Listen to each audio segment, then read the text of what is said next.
All right, so here we go. A special edition. Welcome to the B Machine Radio Show. I am Gregory Joseph, and you are not. Now, a lot of people didn't even hear the sweeps and everything. We had some issues. Naturally, it'll all fix itself right after the show. But so no prompts, no everything, just kind of winging it tonight. You know what? We are live on the air right here, 88.7 FM, WGAT, Jersey Radio, bouncing off from the East and the West Coast. It is a special edition. I am joined by my guest co-host in 1 second. That would be Kim Kelley. For those that know me for more than 5 seconds, know that her and I do a lot of things together to not talk about it, but to actually combat child trafficking. And of course, she's all boots on the ground and doing everything. She just doesn't sit there and stirs the pot. She is fearless, as I am.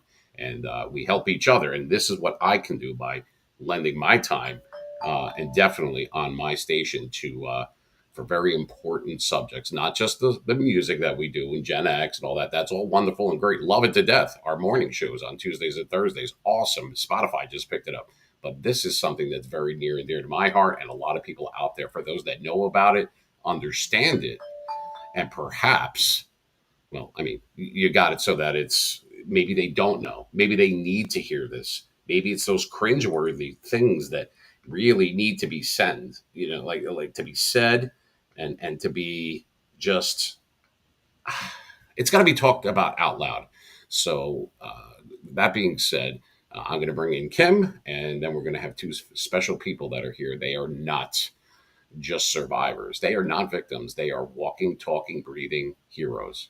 That is my opinion. And once you speak to Becca and Malibu, or have them speak about their life, about what they've been through, you're gonna feel the same way. I can just about guarantee it at this point. So I forgive me that our cameras are down and everything like that. No big deal. We have audio working just fine. We'll take what we could get. So that being said, without any further fondue, let's bring in Kim Kelley. There she is, double K.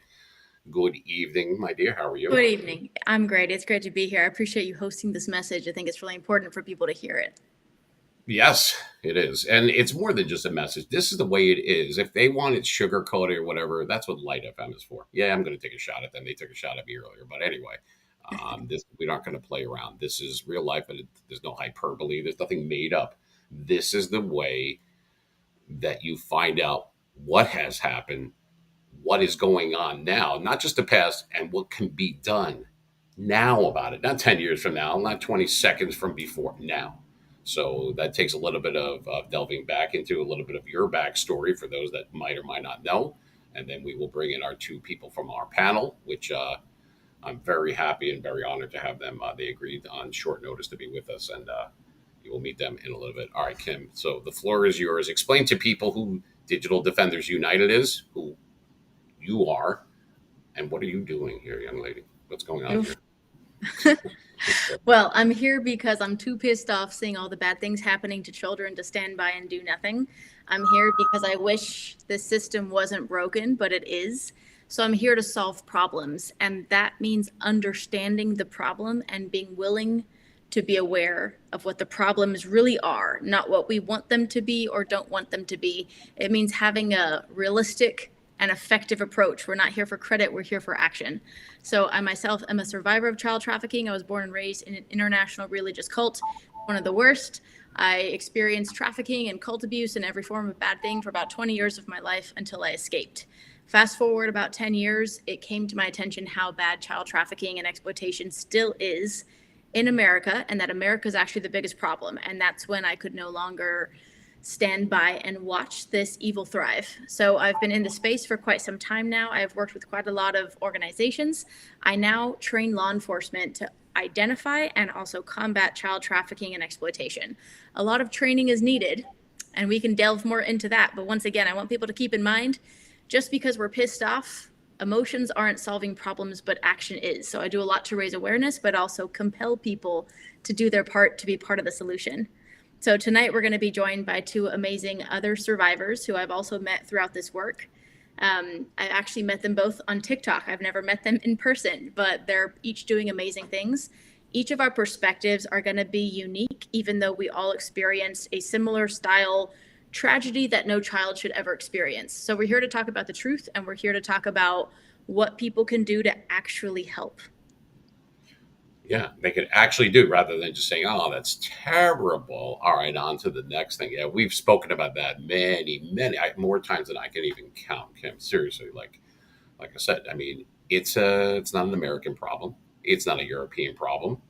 It's not a Canadian problem. It's a human being problem. It's a everybody problem. And yeah, it's everybody's problem. That's the way I see it. Because even if you don't have kids, have never had kids, and you didn't have nieces, nephews, cousins, which I find impossible, but let's just say that that's the case. Yeah, you were a kid at one time. Try to get around that one. So that being said, innocence before their life even gets started, for the most part, and it's heart wrenching. It's heartbreaking. Um, it's being taken away from them in the name of the almighty dollar. That's a sickness, and it pisses me off. Obviously, you're not going to hear the bleeps, and that's probably good because there's going to be a lot of them. I don't have time for blissful ignorance, and I'm sure nobody on this panel, you, myself, or anybody around here, has any time for that anymore. If you don't know that a billions with a B, billions of dollars that are funneling through all of these different, let's say, ventures, just to put it mildly, and you're not aware of it, they don't know about it. Are you kidding me? There's no fucking way. All right, so you've always followed the money. Unfortunately, you will find the culprit. And this isn't about saving the world. It's about saving the children, which are our world once we're gone. And it can be done. It will be done. It's not if, it's when. And it's people like you, Kim, that are actually doing it. Those are the heroes. Those are the boots on the ground. Not throwing some change in a cup at 7-Eleven and saying, oh, yeah, I did my part. Well, that's bullshit because it's not. I remember as a little kid sitting at the, eating my breakfast and there's the thing of milk on my here and there's a missing child on. This is nothing new. This isn't something that just started with the internet, so it's incumbent upon people like yourself, me, Malibu, Becca, people like that, and so many others, thousands of others, that it's up to us. It's up to us. It really is. You can't fix a problem until you admit that there is one. Bottom line. All right. So at Digital Defenders United, you do what normally, I mean, that's for online safety for children and the different protocols and things that you can and can't do, what you should and shouldn't do. Okay. We get all of that. But some people don't. And we could go into that again, but I think that we'll keep the concentration on basically with our guests tonight because they have to say it. And I'm going to give them a chance to say it. So let me bring them both in at the same time as we'll be ready for them. We'll do ladies first. So we'll have Becca right there. Good afternoon, young lady. How are you? Good afternoon, sir. I'm good. How are you? If I was doing any better, I'd be the same. Thank you for asking. And yeah, well, it's still me. Sorry. You're stuck with me today. It's not such a bad thing. Okay. And we also have your partner in crime this evening, so to speak. Boom. There he is, Malibu. Good evening, sir. How are you tonight? I'm doing fantastic. Thanks for having me. Absolutely. Thank you for being here. And you heard my intro or the intro that I gave that it's not your survivors. Kim is a survivor. You guys are not victims, you're heroes because you could do the same thing as Kim could have done. Did a 180, took off, went and let me go heal. I want to think about this. The hell with you. Just leave me alone. Nobody would blame you. No, nobody would blame you. But you didn't do that. You didn't. You could have. And maybe that journey or the one that you're on, and it is a journey, maybe it's good for you as much as it's good for the people that you're going to be helping. You're going to be talking to people tonight and future, like subsequent shows, perhaps, or whenever we do TikToks or anything that you might do on your own. You're going to be helping people that you will never meet. You'll never, if they walk right by you, right? You wouldn't even know who they are. But you're going to help people, let them know, A, they're not alone. They're not isolated like they probably think they are. Maybe you guys thought that at some point. I'm speculating. But and number two, they might feel a little bit better. And sometimes feeling better is good enough. And it's not coming from a book or from some YouTube video or something. It's, well, we're on YouTube, but you know what I mean. It's not coming from a YouTube like speculation and like the letter of the thing. This is PC, but no, this is coming right from your mouth, from from your heart out. Same for both of you. Same thing with Kim. Well, that's the best source that I could think of. So Kim, you're very familiar. We're mostly familiar with Becca and Malibu more than I am myself. I met them when we did that TikTok. I guess it was a couple of weeks ago. It feels like longer, but like I said before, to use the same the same verbiage. It was etched indelibly in my mind how they spoke. Now they didn't talk; they spoke. There is a difference. Take it from me. So I'm so happy that these people that are going to be listening and watching now live, listening to us, and on replays later on when we repurpose it, you're going to help a lot of people. A lot of people are going to be a lot smarter about what's going on instead of just having a breaking heart going forward. You're going to do that, and you're going to continue to do that when you're home sleeping. And these people are going to be listening and watching, whether it's on Spotify, whatever it is. That should make you feel good. It should give you some comfort, I would think. You're helping people that maybe you didn't get that help, but you're not those type of people, are you? So that's why I'm happy that you're here. All right, Kim, I'll let you ride this wave here because I'm not sure. I just want to be like, I'm so sorry and hug you guys. Like, that's not going to help you right now. That's not why we're here. Thank you, though. May I please kick somebody's ass for you? I mean, I don't know what else I can do than. We're here to compel people to do their part and also tell them what they need to know, because it's not about the gruesome details. It is about what each of us are willing to do to be part of the solution. So I'll let Malibu and Becca introduce themselves, tell us a little bit about their story, and especially what they're doing today, what they want people to know about their current journey. Well, Becca, you heard the boss, so go ahead. It's all you guys. Becca, go ahead.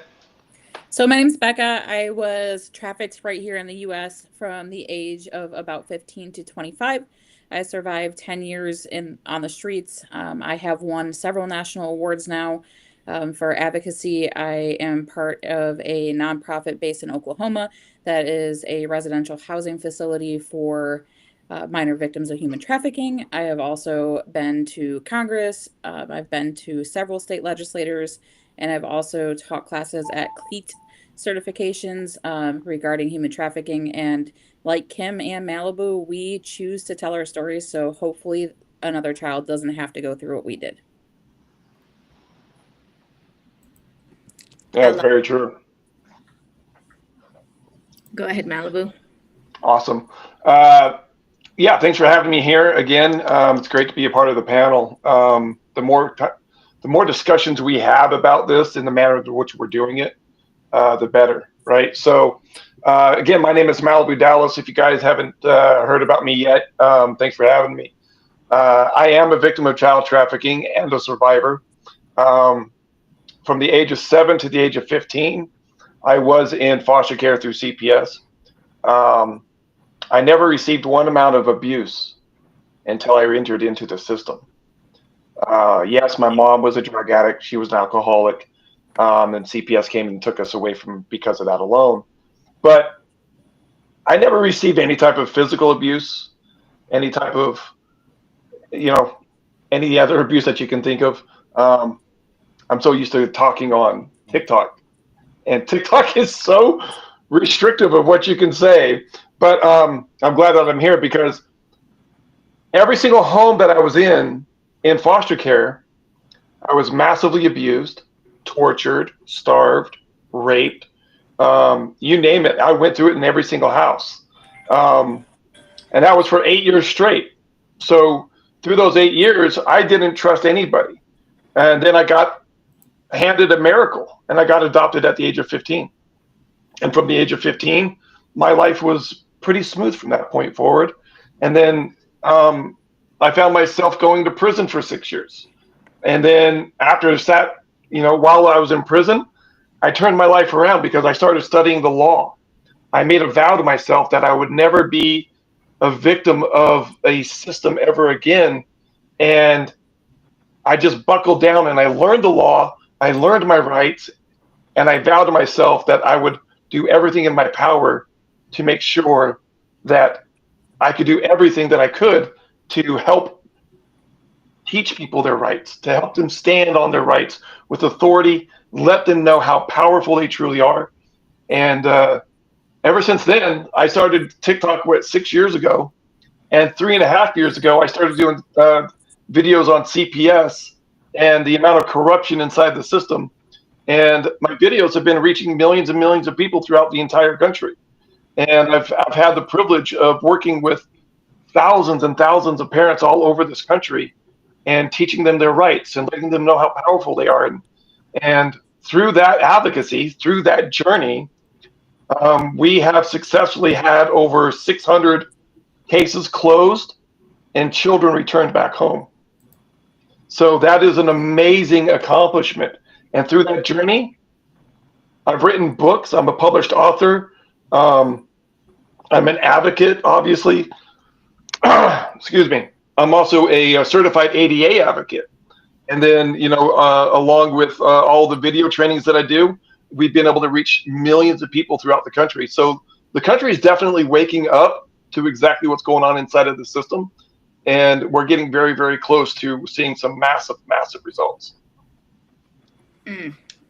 I love it. I applaud you both for the work you do. And also, I know this about you guys personally, but the heart behind it and in it. And I think this topic is one that a lot of people, regular grown adults, a lot of people do not want to be aware. They are unwilling to acknowledge the reality of what many children are experiencing. So again, Mean Machine, I want to thank you for hosting this conversation on your platform. Again, it's something people need to know. But again, we're not just here to talk about sad stories and gruesome details. We're here to talk about what needs to change and how people can help.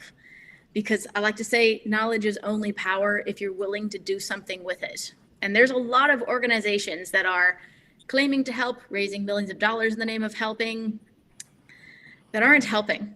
And we're not here for that type of performative activism. We're here to expose the truth and, most importantly, tell people how they can be part of the solution. If y'all have questions for us, go ahead and put them in the comments. If you ask them while we're live, we'll try to bite on some questions here. But Mean Machine, is there a starting place you wanted us to start with, or there's a lot to unpack here? Yeah, there normally is with you, Kim. You are a handful. No, I'm kidding. I want to be able to get to. I mean, if it's just Q&A, if it's that you want to give a chance for. Malibu said what he prefaced what he was going to say, and he did. If you, Becca, do you want to add a little something from your story? If you don't, that's okay. Or if you just want to take questions, we'll leave that up to you. Like I said, we're giving you guys the floor tonight. You deserve it. So, how do you want to proceed? I'm happy to do with. You want to talk to us? Talk to us, Becca. Come on, we need you to. Yeah, talk to totally. Us. So, I openly share my story. I'm pretty much an open book. So if you do have questions while I'm chatting about my story, drop them. If I don't feel comfortable answering them on live or on this platform, we can connect in a different manner. I was kidnapped shortly before my 15th birthday by some gang members and taken to Phoenix, Arizona. So ironically, literally where Greg is right now.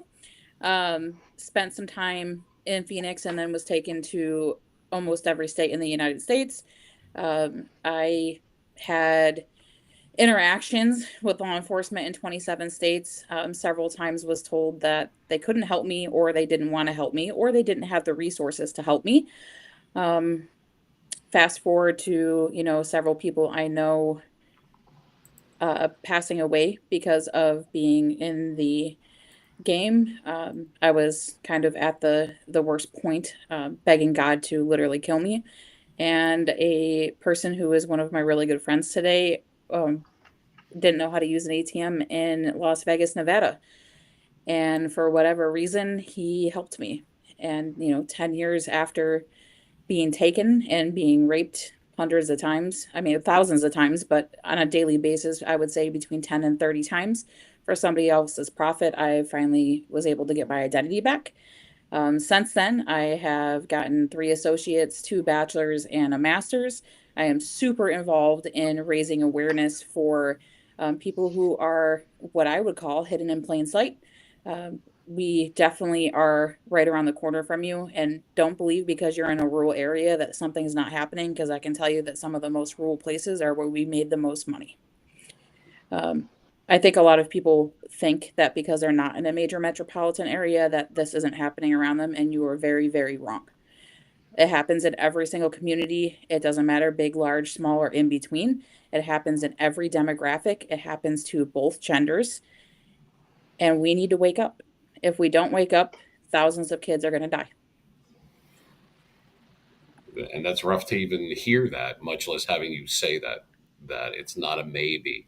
It's difficult to even hear that out loud, as I'm sure you might already know that, Becca. It's not maybe. I mean, a difficult reality, but statistically, like the average age of entry into trafficking in the United States, and statistics are very skewed because a lot of us don't speak out and we hide. It's a very traumatic experience, and some of us just want to go hide in the shadows and live our lives. And I choose not to live that way because there are other children currently being harmed in this country that we have a duty to help. It's a duty. Like our children are a duty. Their safety should be a priority. And the intentional ignorance in this country is ridiculous. But the average age of entry into the in the U.S. statistically is 11 years old, and the average lifespan of somebody who has entered into the trafficking realm is 2 years. So for whatever reason, somebody much bigger than me, a higher power, God, whatever you want to call them, gave me a mission in life by allowing me to survive 10 years of absolute hell. And that mission is to become a voice for somebody who can't have one. Yeah. I mean, just the fact that we're not talking about people, not that it's okay for any age. I mean, you could ask Kim. I mean, Kim doesn't speak like she's not speculating. She would know. And I'm using her as the obvious example of her being here, but it's not okay at any age.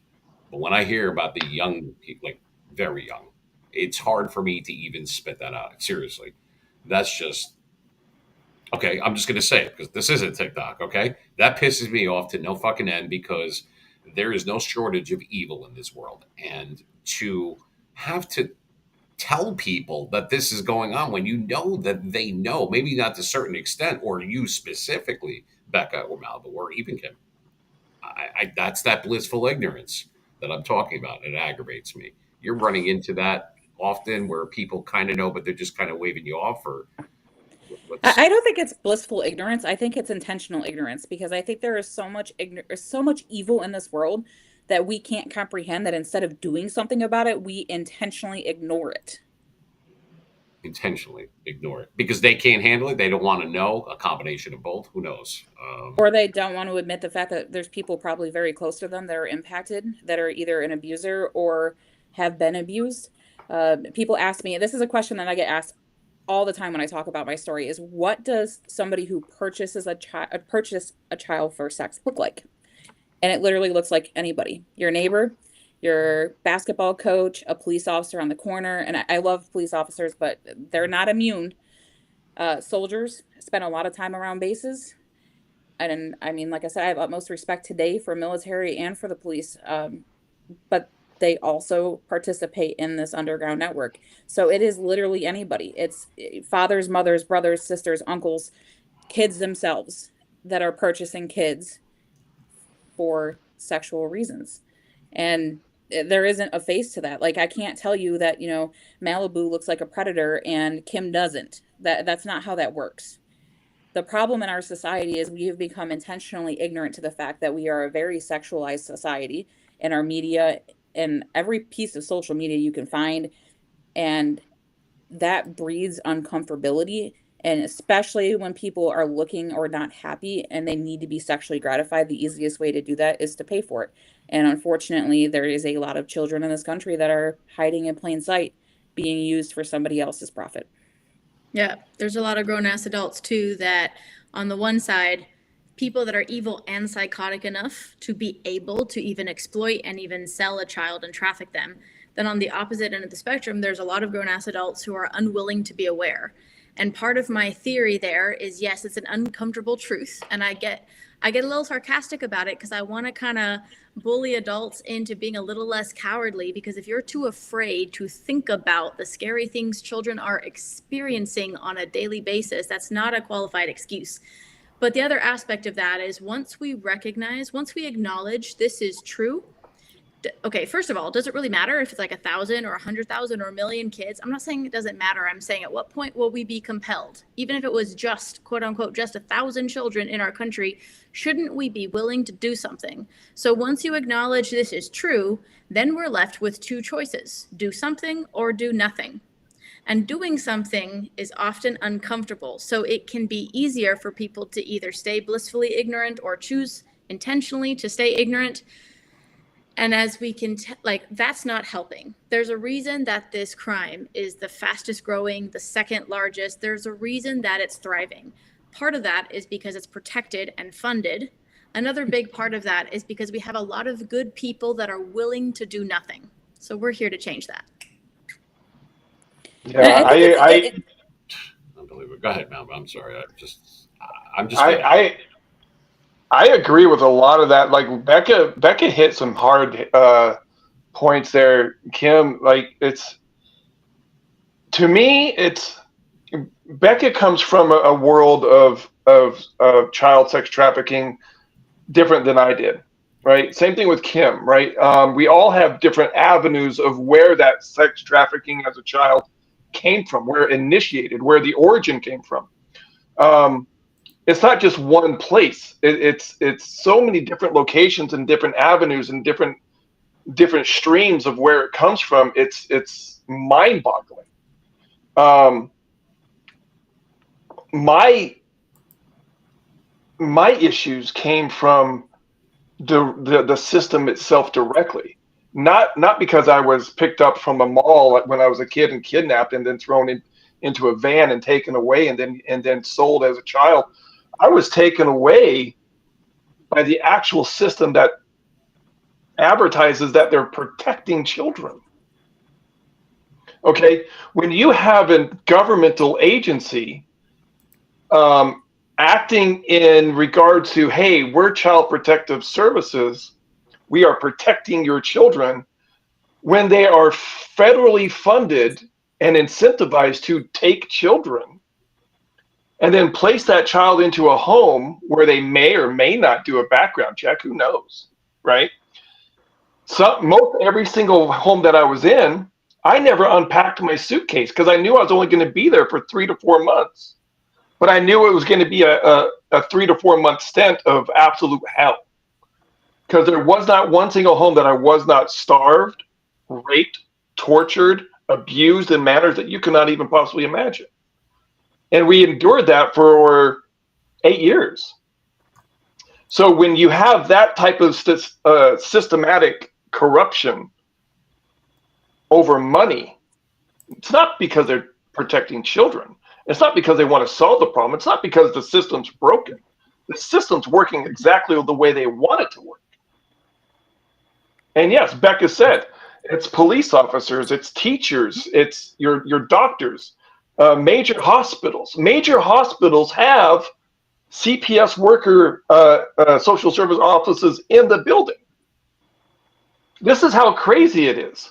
So when you have so much access to children through public schools, through hospitals, through after-school programs, through through churches and Boy Scouts and Girl Scouts, and it's absolutely insane how much connections there are into sex trafficking. And yeah, people need to wake up. People need to wake up at a faster rate, because if we don't wake up, it's just going to continue over the next 30, 40, 50 years. And then we're going to be gone. And then our children are going to have to figure out how to fix these issues. Well, I don't want to leave these children to defend another 50, 30, 20 years of trying to figure out how to stop child trafficking. It's not fair to them. Yeah, I refuse to be the generation that allows this to continue. And broken, and you guys have to remember that, like, for me, like, this adventure started before I was an adult. So I was a broken child from a broken home. And I think that's common for most of us, that we come from, in some way, a broken background. Whether it's just a single parent who can't pay attention because they're too busy working, that doesn't mean that they're a bad parent. It means we as a society are failing a child because we're not a village anymore. That has gone away. So we see a mom struggling and we're not helping. Those kids don't have someone to rely on. But we are broken children that become broken adults, and we have to learn how to heal once we become that adult, mostly on our own. I mean, yes, there are like therapists that can help, but like I can tell you, navigating, like getting resources when I got out was the hardest thing I have ever had to do in my entire life. And it still is today. Like finding someone who is not only trauma based, but can even wrap their mind around the fact that I was abused. I mean, I have hundreds of healed fractures in my ribs. I've had my jaw broken, my feet broken, like you name it, it's happened. And not even just the sexual aspect of that, but also the mental aspect of that. And you wrap it all into a big onion and you have to peel it away. But finding those resources, they don't exist. And that's a huge problem today. And Kim will tell you that I question this all the time, because there's a lot of police officers or police departments that have said, hey, we've rescued these children. And my biggest question when it comes to that is, where did they go? Because if you aren't taking them from somewhere that is unsafe and placing them somewhere where not only can they be safe and possibly be hidden, because traffickers are vast and they will find you, because mine did when I ran away, are they getting the resources they need to thrive? And a lot of those police departments don't have an answer for that. And that's not their responsibility, but it is. It is their responsibility to hand them off to somebody who can help provide a safe place for them to be, where they can get some sort of healing path and learn how to be functional, not broken members of society as an adult. Because if you take a broken child that becomes a broken adult and there's no intervention, that cycle is going to continue. 100%. I know we I'm need to going stop to, for a break. I'm sorry, that's what I was trying to type in, that we have to take a break. I'm sorry to interrupt you right there. Becca, we will definitely come back.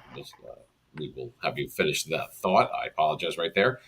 We do have to do it. So we'll be gone for a few minutes. But once again, we're going to talk to Becca. We're going to let her finish that thought. We'll go back to Malibu. We'll, of course, bring Kim back in as well. And yeah, it's a conversation.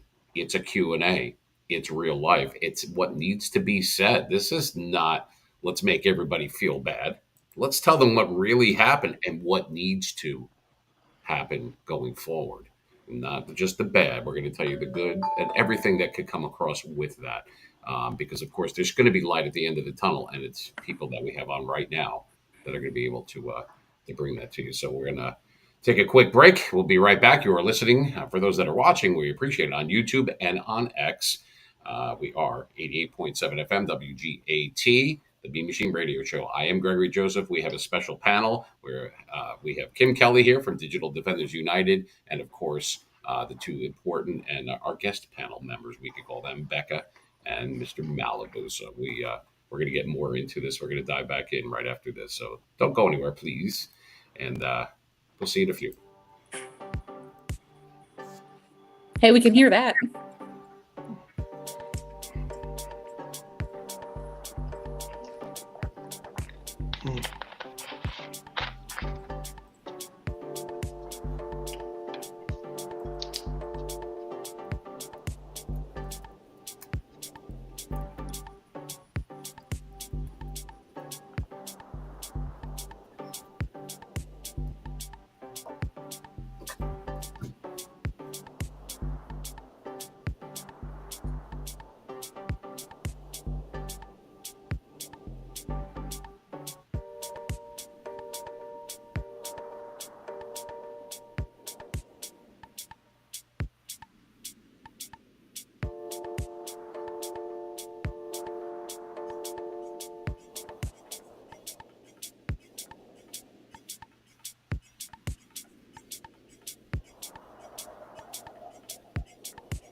All right, so we're going to have to re-edit that a little bit later on, since you're not hearing the little commercials and everything that come up. But that's okay. We have the good stuff, which is the right people and the real people that are here. Now, there's a lot of people out there.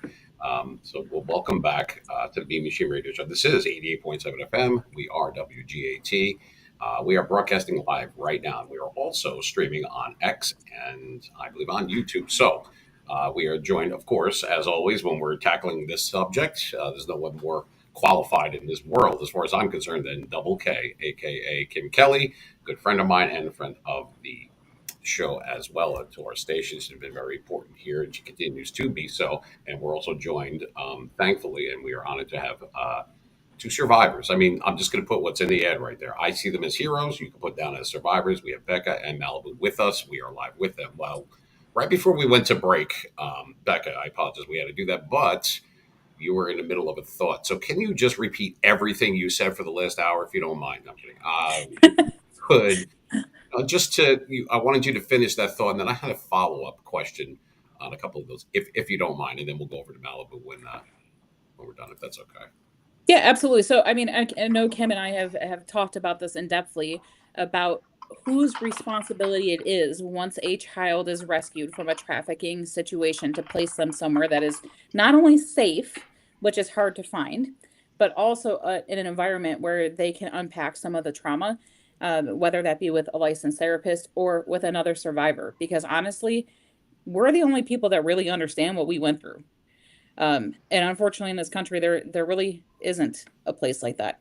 So the task really isn't for law enforcement, and it's really for we the people. However, we the people is failing the children that are being rescued. So I know Kim will tell you that her and I refuse to stay silent about this, because if we as a society do not come up with a plan to help these children who are rescued, and not only just children, the adults too. They're even worse off than the children, to be fair, because there's a lot of resources for children, but there's not a lot for adult survivors. Unpack that trauma, then we become broken adults who fall back into the cycle of whatever that might be. It may be abuse, it might be substance abuse, it may be a very broken family home, or it may be us turning back into the same environment we came for because it's so uncomfortable to change. Because let's face it, if you look at someone who says, like, I've had to navigate this, like, you tell someone you're a trafficking survivor and the first thing they say is, oh my God, I'm so sorry. I don't want to hear I'm sorry anymore. Because if you were sorry, you wouldn't be sitting in the dark doing nothing. Period. Yeah, I'm sorry doesn't really, we're happy that you're sorry. But if you didn't say you were sorry, we're still in the same exact spot here. Because I don't think they know what to say. I guess that makes people uncomfortable, nervous, both something, I would assume. Well, and change makes people uncomfortable. If you think about that, any change in life we go through makes us uncomfortable, whether it's positive or negative. But if we don't realize that we, the people, are the reason for change and the voices to change, then nothing changes. And that's the problem. Because we are stuck in the, I'm too scared to say something. It's not going to happen to me. It doesn't exist. I don't want to even try to think about the fact that it exists. So instead of doing something, we become inact.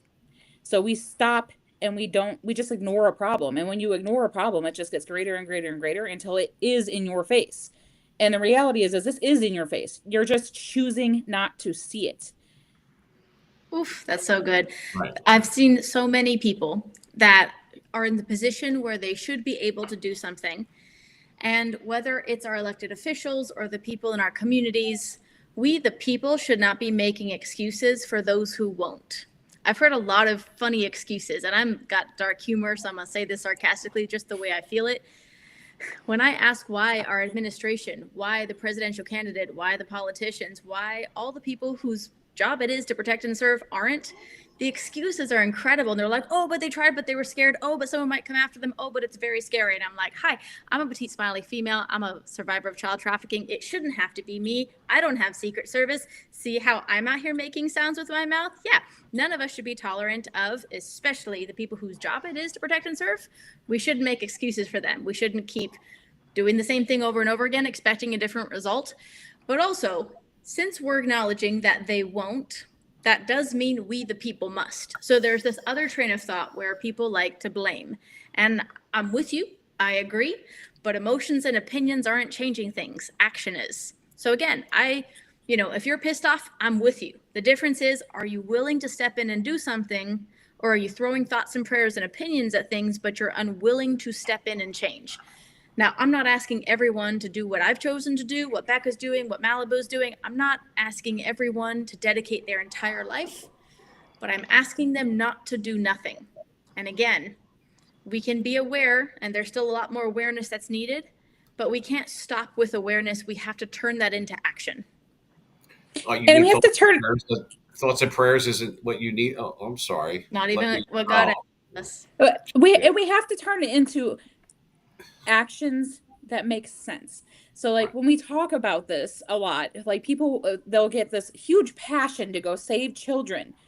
But in reality, like if you do find a child that's being trafficked and you put yourself in a position to try to save them, if you are not educated on what to do with them, once you find them, you should leave them where they are because they are safer.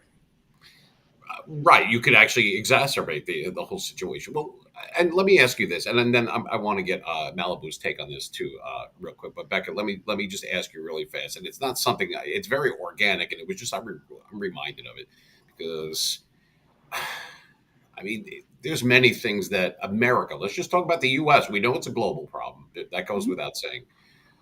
You're saying that the way that you would wish that they would handle trafficking, like what would that be? Like I've discussed this with Kim. Kim has been very vocal about it. She also, I mean, she's fearless. She's going to tell you what she thinks, and she's got every right to do so. She has a leg to stand on, and then some, as far as I'm concerned. But why isn't there a three-letter agency dedicated to this? There is for the DEA and the ATF and the FBI and the CIA, and it goes on and on and on.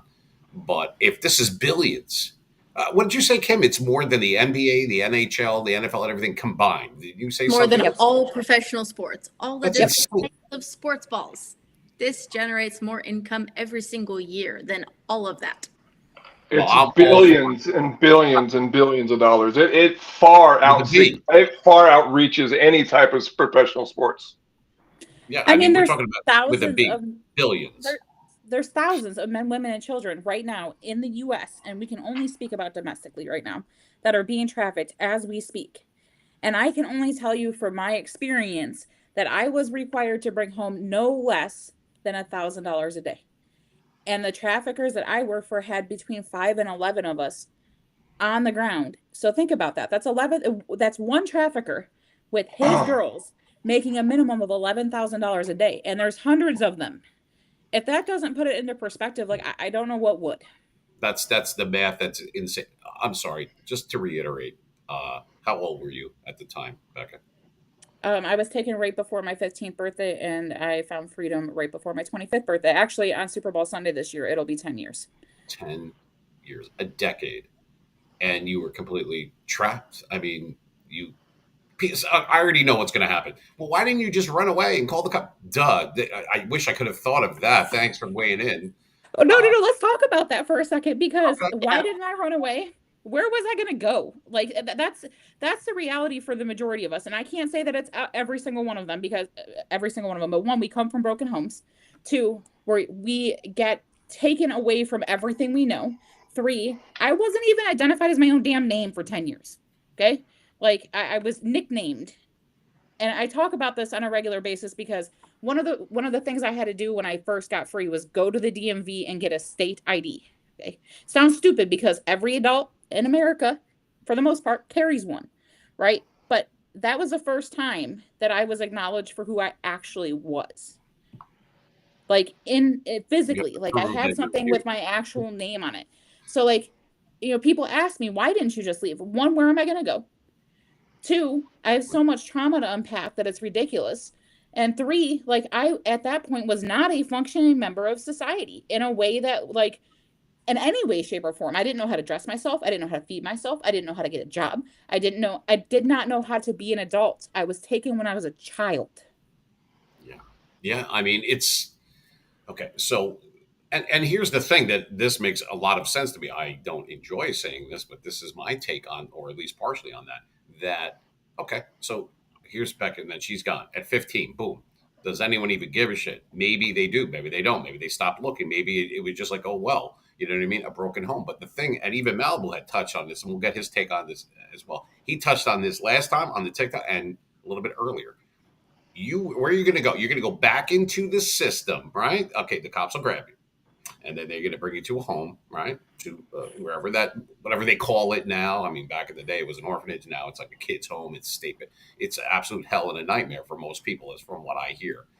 Malibu was just saying the same thing. So we're going to put you right back where this all started. and then it's just they're gonna spit you back out. The same thing's gonna happen. That's what I'm. If I unless I have this incorrect, but that's what it sounds like. You're going Uh, right back into the lion's dens in so many words. Gregory, I would actually venture to go one step further than that, because the people who we think are going to protect our children don't. And when I say that, I asked for help. Had interaction with law enforcement in 27 states. My story should have ended there. Should have. It should have, but it didn't. Right. Could have, should have, would have. There's a lot of examples of intentional failure.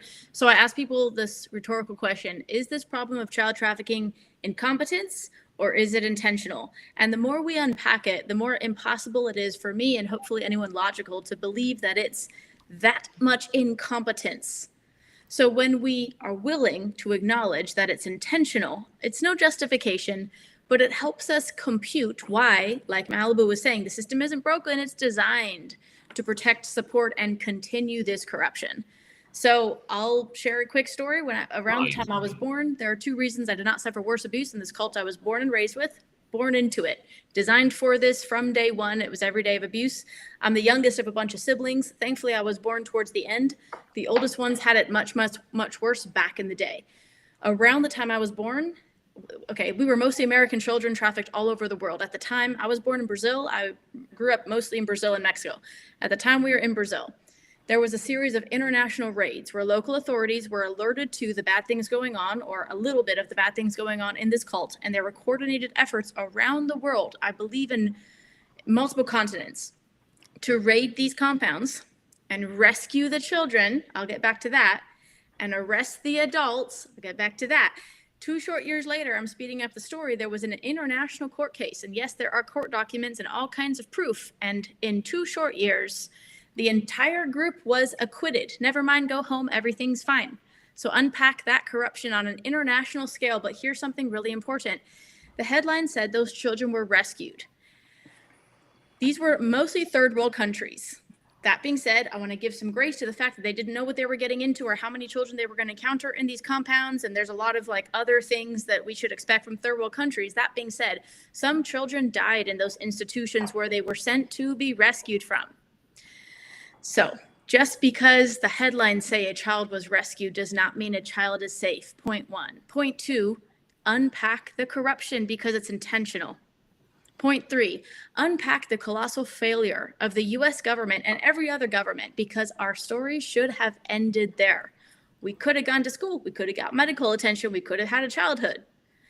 Because these things are allowed to continue, and because they are allowed to hide in plain sight, and because there's this perfect storm of a lot of things intentionally there to divide, distract, and disunite we the people, the majority of we the people are unwilling to be aware of the evil that exists and that is tormenting children in our own communities.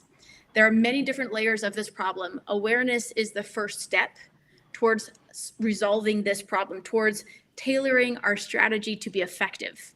So there's a lot more to unpack, but like Becca said, we shouldn't just have pretend efforts. We need to make sure they're actually effective. That's why survivors' voices are so needed in these dialogues, in these laws, and these new band-aids that they keep coming out with that aren't really solving the problem, much less addressing the right wound. Like, we're putting band-aids on the wrong wound. It's not helping the victims, and it's not making the bad guys go away. You know, it's funny when you talk about... I'm sorry, I was going to say, did you say pretend? What? Say that again? You had just said it. You just went right over it, Kim. It was pretend what? What was it again?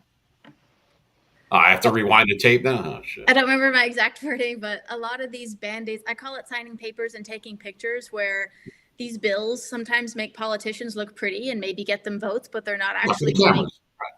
Okay. Okay. Well, it was good, and we'll have to watch it on a rerun. See, now you're going to force me to watch it. Go. I can't stand doing that. Anyway, so I'm joking.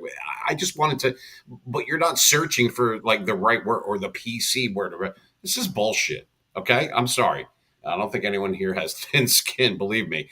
And it's not like, I'm outraged and let me yell and blah, blah, blah, and then move on. No.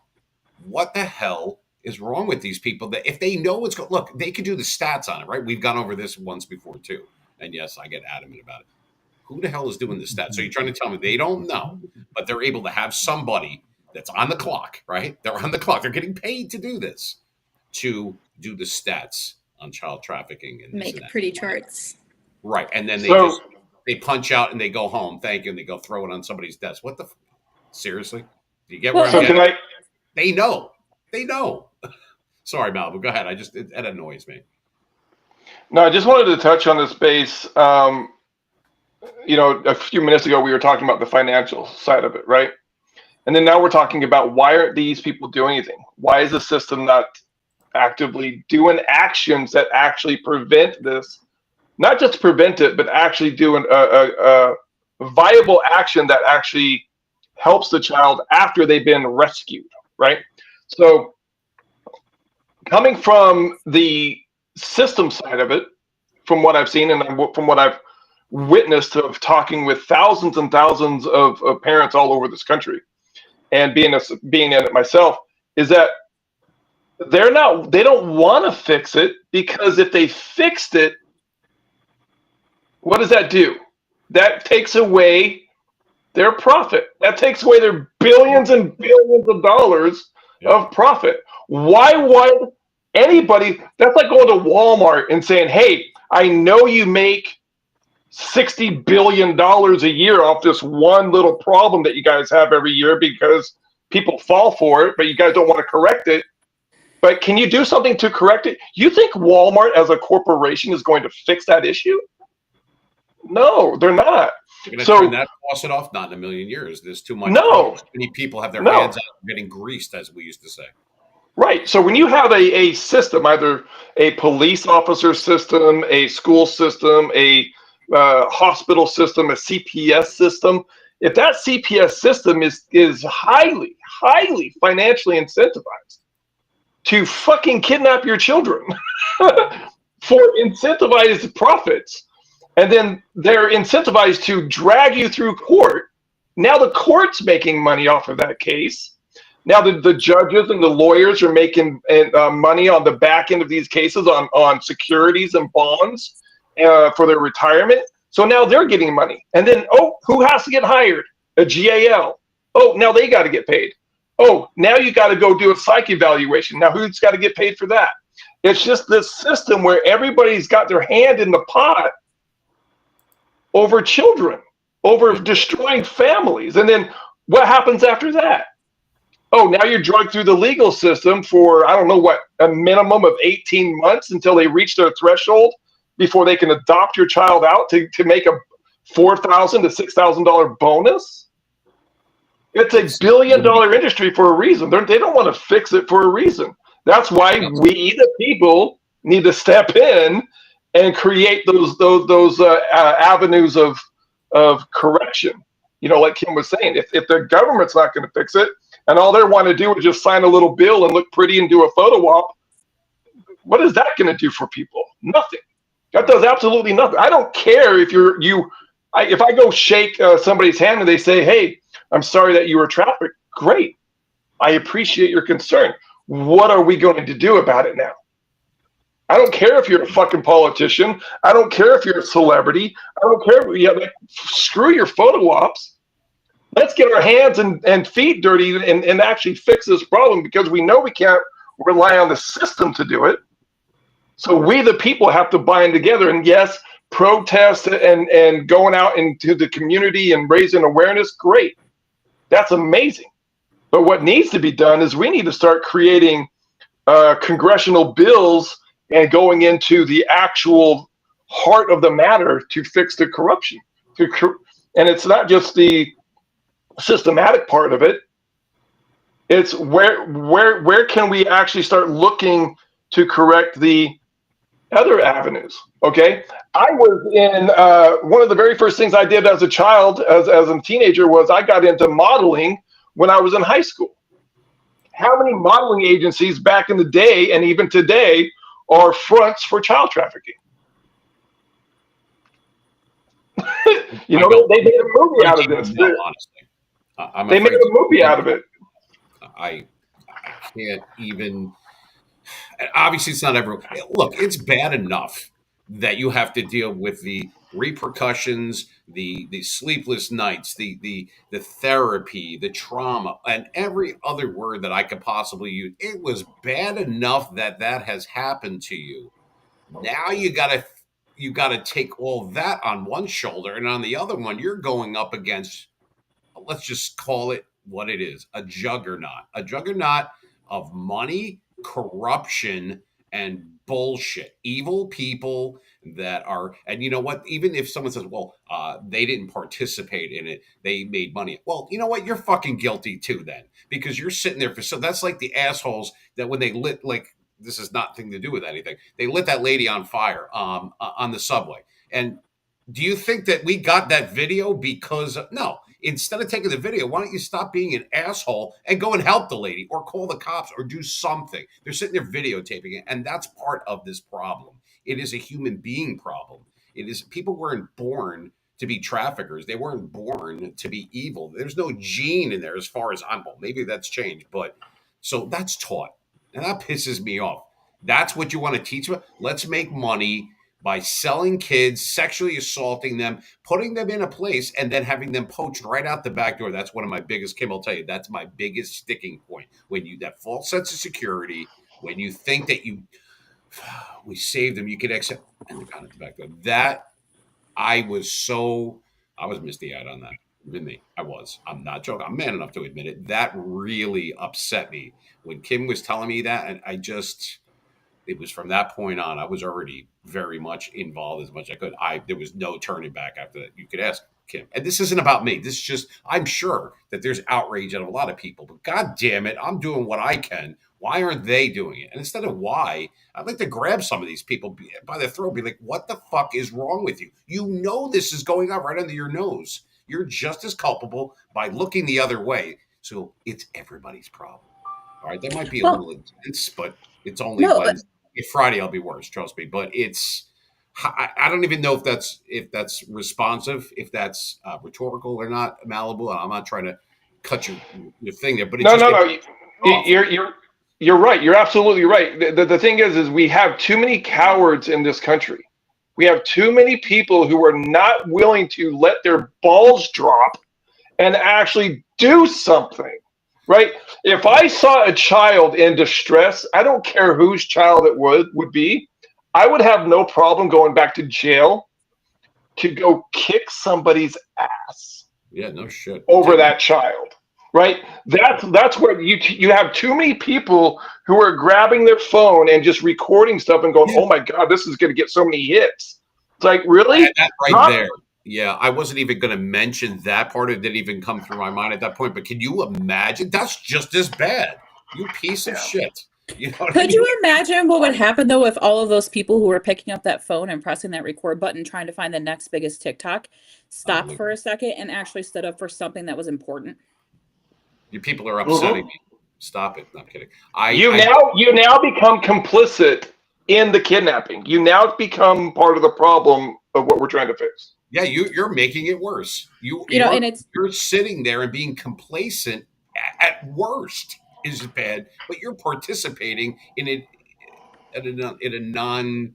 I can't even think of the word because I'm so aggravated right now. But it's like I'm mad for you. Yeah, he wants to go to kick some ass. I'm sure you do too, Rebecca.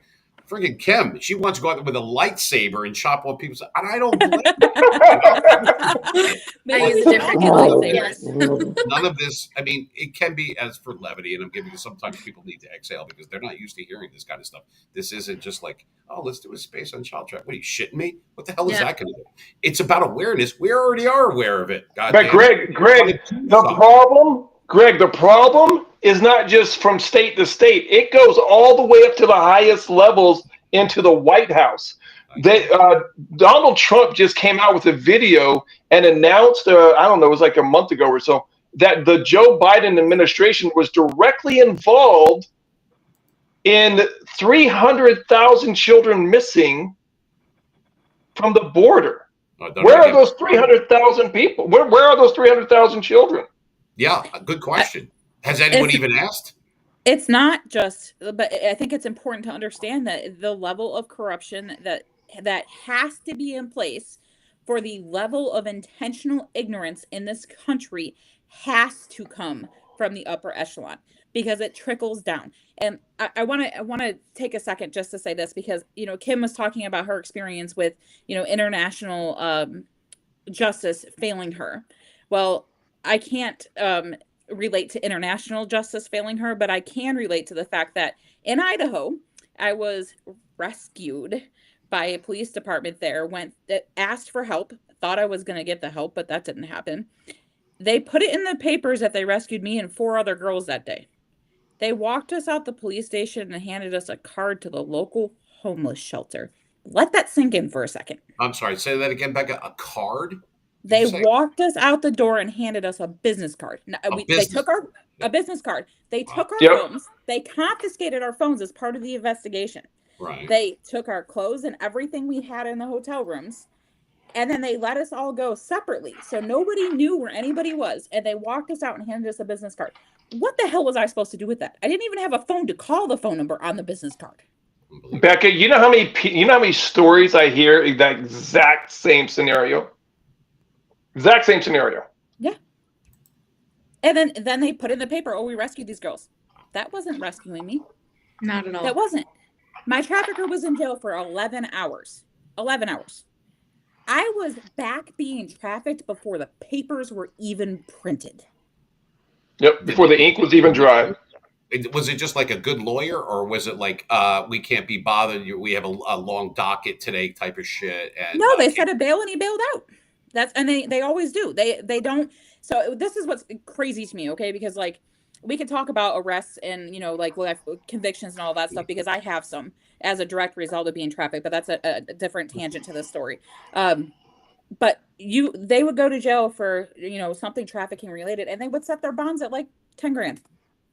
You're literally selling children. You are harming them. You are beating them. You are allowing sexual abuse to happen. You are taking pictures of them. You are filming them. You are doing all of these things. And they set the bonds at 10 grand. That's less than went to jail. One day.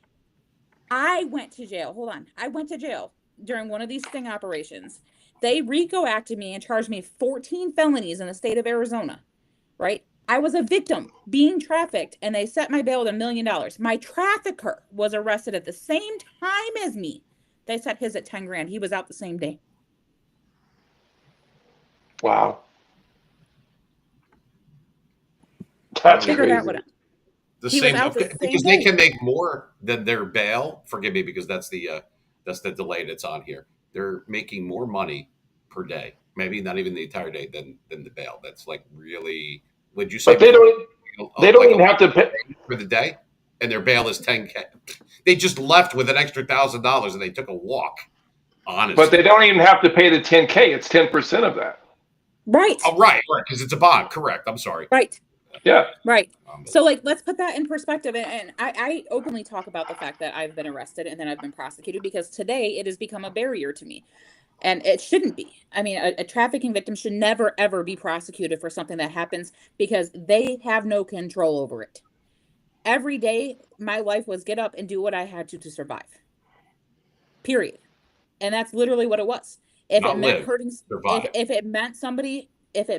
hurting somebody else in the form of taking something from them, then we did it because we had to come back with $1,000. If we didn't, ribs were broken. We got stomped out. I mean, I'll openly talk about this too because Las Vegas Police Department knows about this and did absolutely fucking nothing and still hasn't. One of the girls repetitively didn't make her quota, and my trafficker tied her to the back of his car and drug her through the desert until she stopped screaming. I was in the car.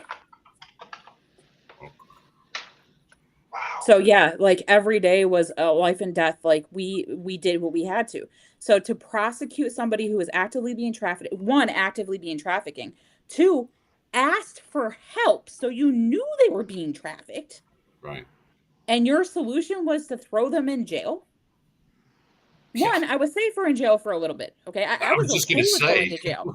I was okay with going to jail. But the problem was, as our traffickers were using a vine system, which is something that is meant to protect victims, so they know when their perpetrators are being released, to know when we were being released, and they were picking us up at the gate. Great. Yeah, they were waiting for you. I have to.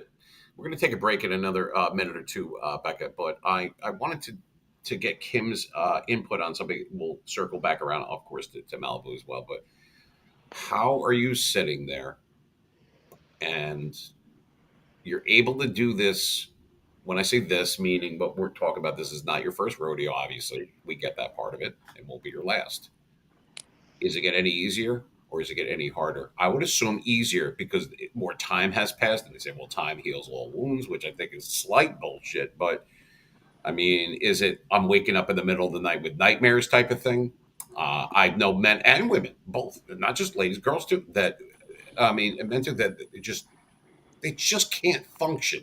Obviously, there's a difference between functioning in life and doing just enough to get by. That's not really living, that's surviving, for lack of a better word. How are you doing that? How is it getting any easier? Is I guess my question.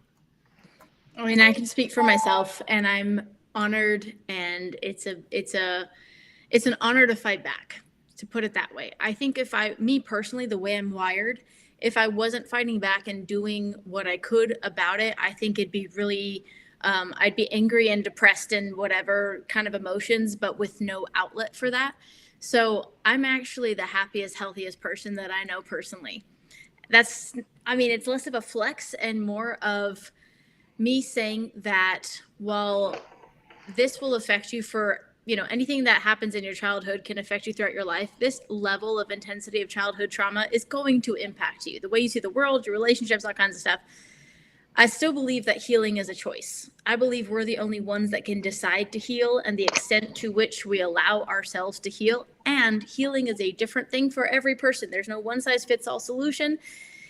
A lot of people need different outlets. So we can dive into healing much more deeply, but I'm not hiding in the corner crying. This kind of thing actually lights me up. Not necessarily talking about it, mostly doing it, but being able to raise people's awareness, being able to correct the premise is an honor. I'll say that, because there's a lot of people reading sensational things on the internet that are not necessarily factual, much less from people with lived experience. And those types of random tangents are also not helping. A lot of people wanting to focus on how dark is the darkness. That's not really helping.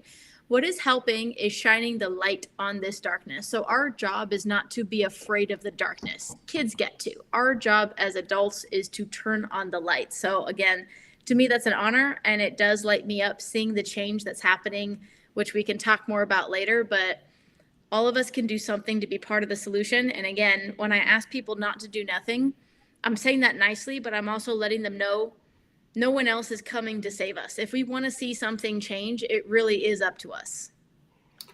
Yeah, it is. I mean, that's where the change is coming from. I want you to be able to, and we had some other follow-up questions. We had some Q&A coming in, but we do have to take a quick break right here.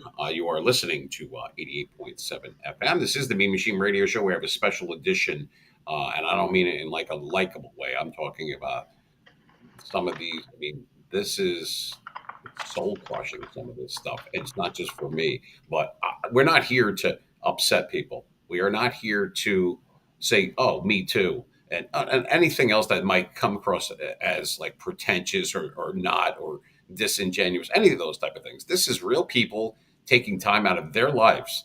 That it's not a Buick. You can't turn it back in. You get one life to live, and they're still here with us, and they're more than just functioning. They are healing at the same time as they are helping. And together, I mean, it didn't happen overnight. It's not going to get fixed overnight, but we're going in the right direction. This is not hyperbole. This is not like, oh, yeah, and like, this is a great pipe dream. No, like Kim has said many times, and I'm sure that Becca and Malibu and many people would agree that it is a fixable problem now. You've got to make a dent. No, you've got to take it like slamming right at you like a freight train, because nobody else is going to fucking listen to you if you're, kindness from, oh, that's terrible. And, oh, what was that one time, Kim? What'd you do? Did you get like a $25 gift card? What the fuck are you going to do with that? You know what I mean? Pry open the jail door? Like, what exactly is that? I would rather not delve into. Yeah, I'm aggravated. But what I'm saying is, not at you. And like I said, it's not fake outrage. We have been doing this for a while. And to be able to see people that this is going on with a lot more people as we are speaking right now. There's children being trafficked. There's children being sexually assaulted.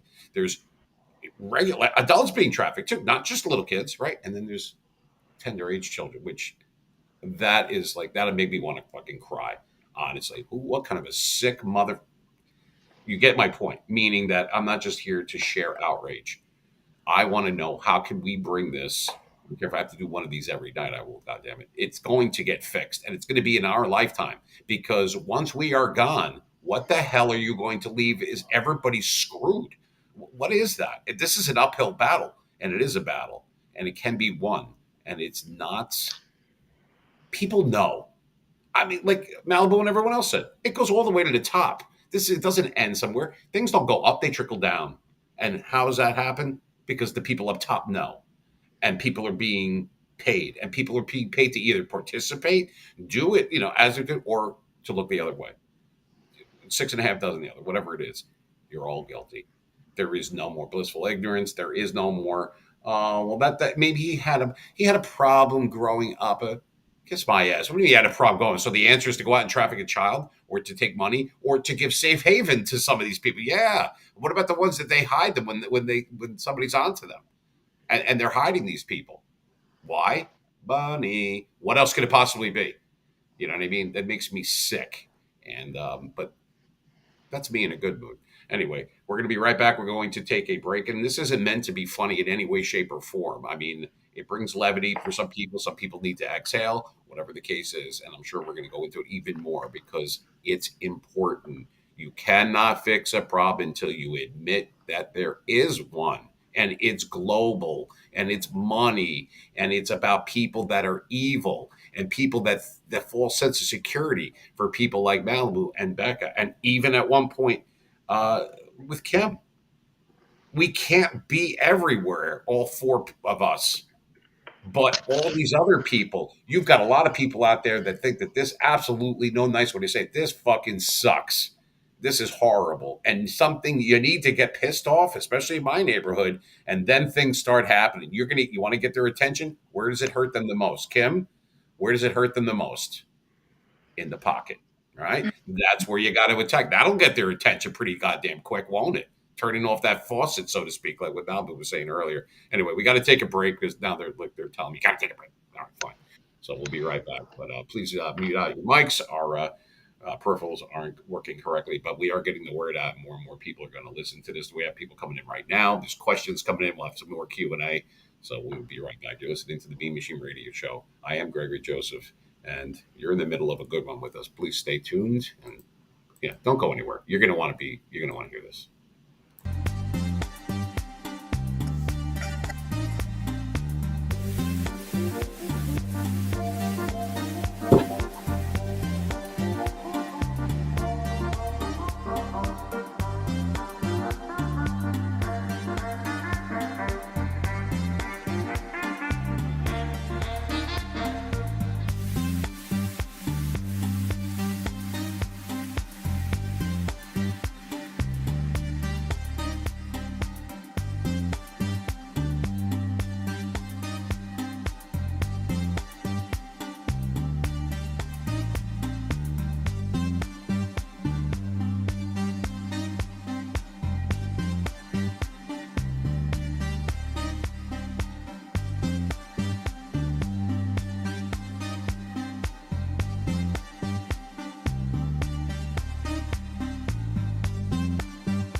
All right, so we are back. I think we've had enough of the elevator music here. Like I said, we don't have our regular jingles and sweeps and everything. We're going to go back. So for the people that are live are not hearing it, but when we edit and go into post production, we will throw that in nicely in between everything else. You are listening to the Beam Machine Radio Show. This is 88.7 FM WGAT, and we are sponsored by that as well. And we are with Kim Kelley and Digital Defenders United.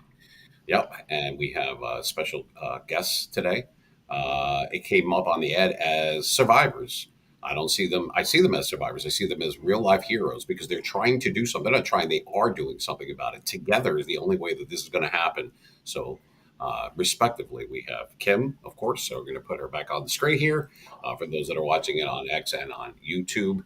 And of course, we have Becca and Malibu, our special guests today. So I appreciate them being here because you know what? It's not as easy. People go, oh, well, they're going to feel better. They'll talk about it and they're going to get hits. And those are, you got to ignore that.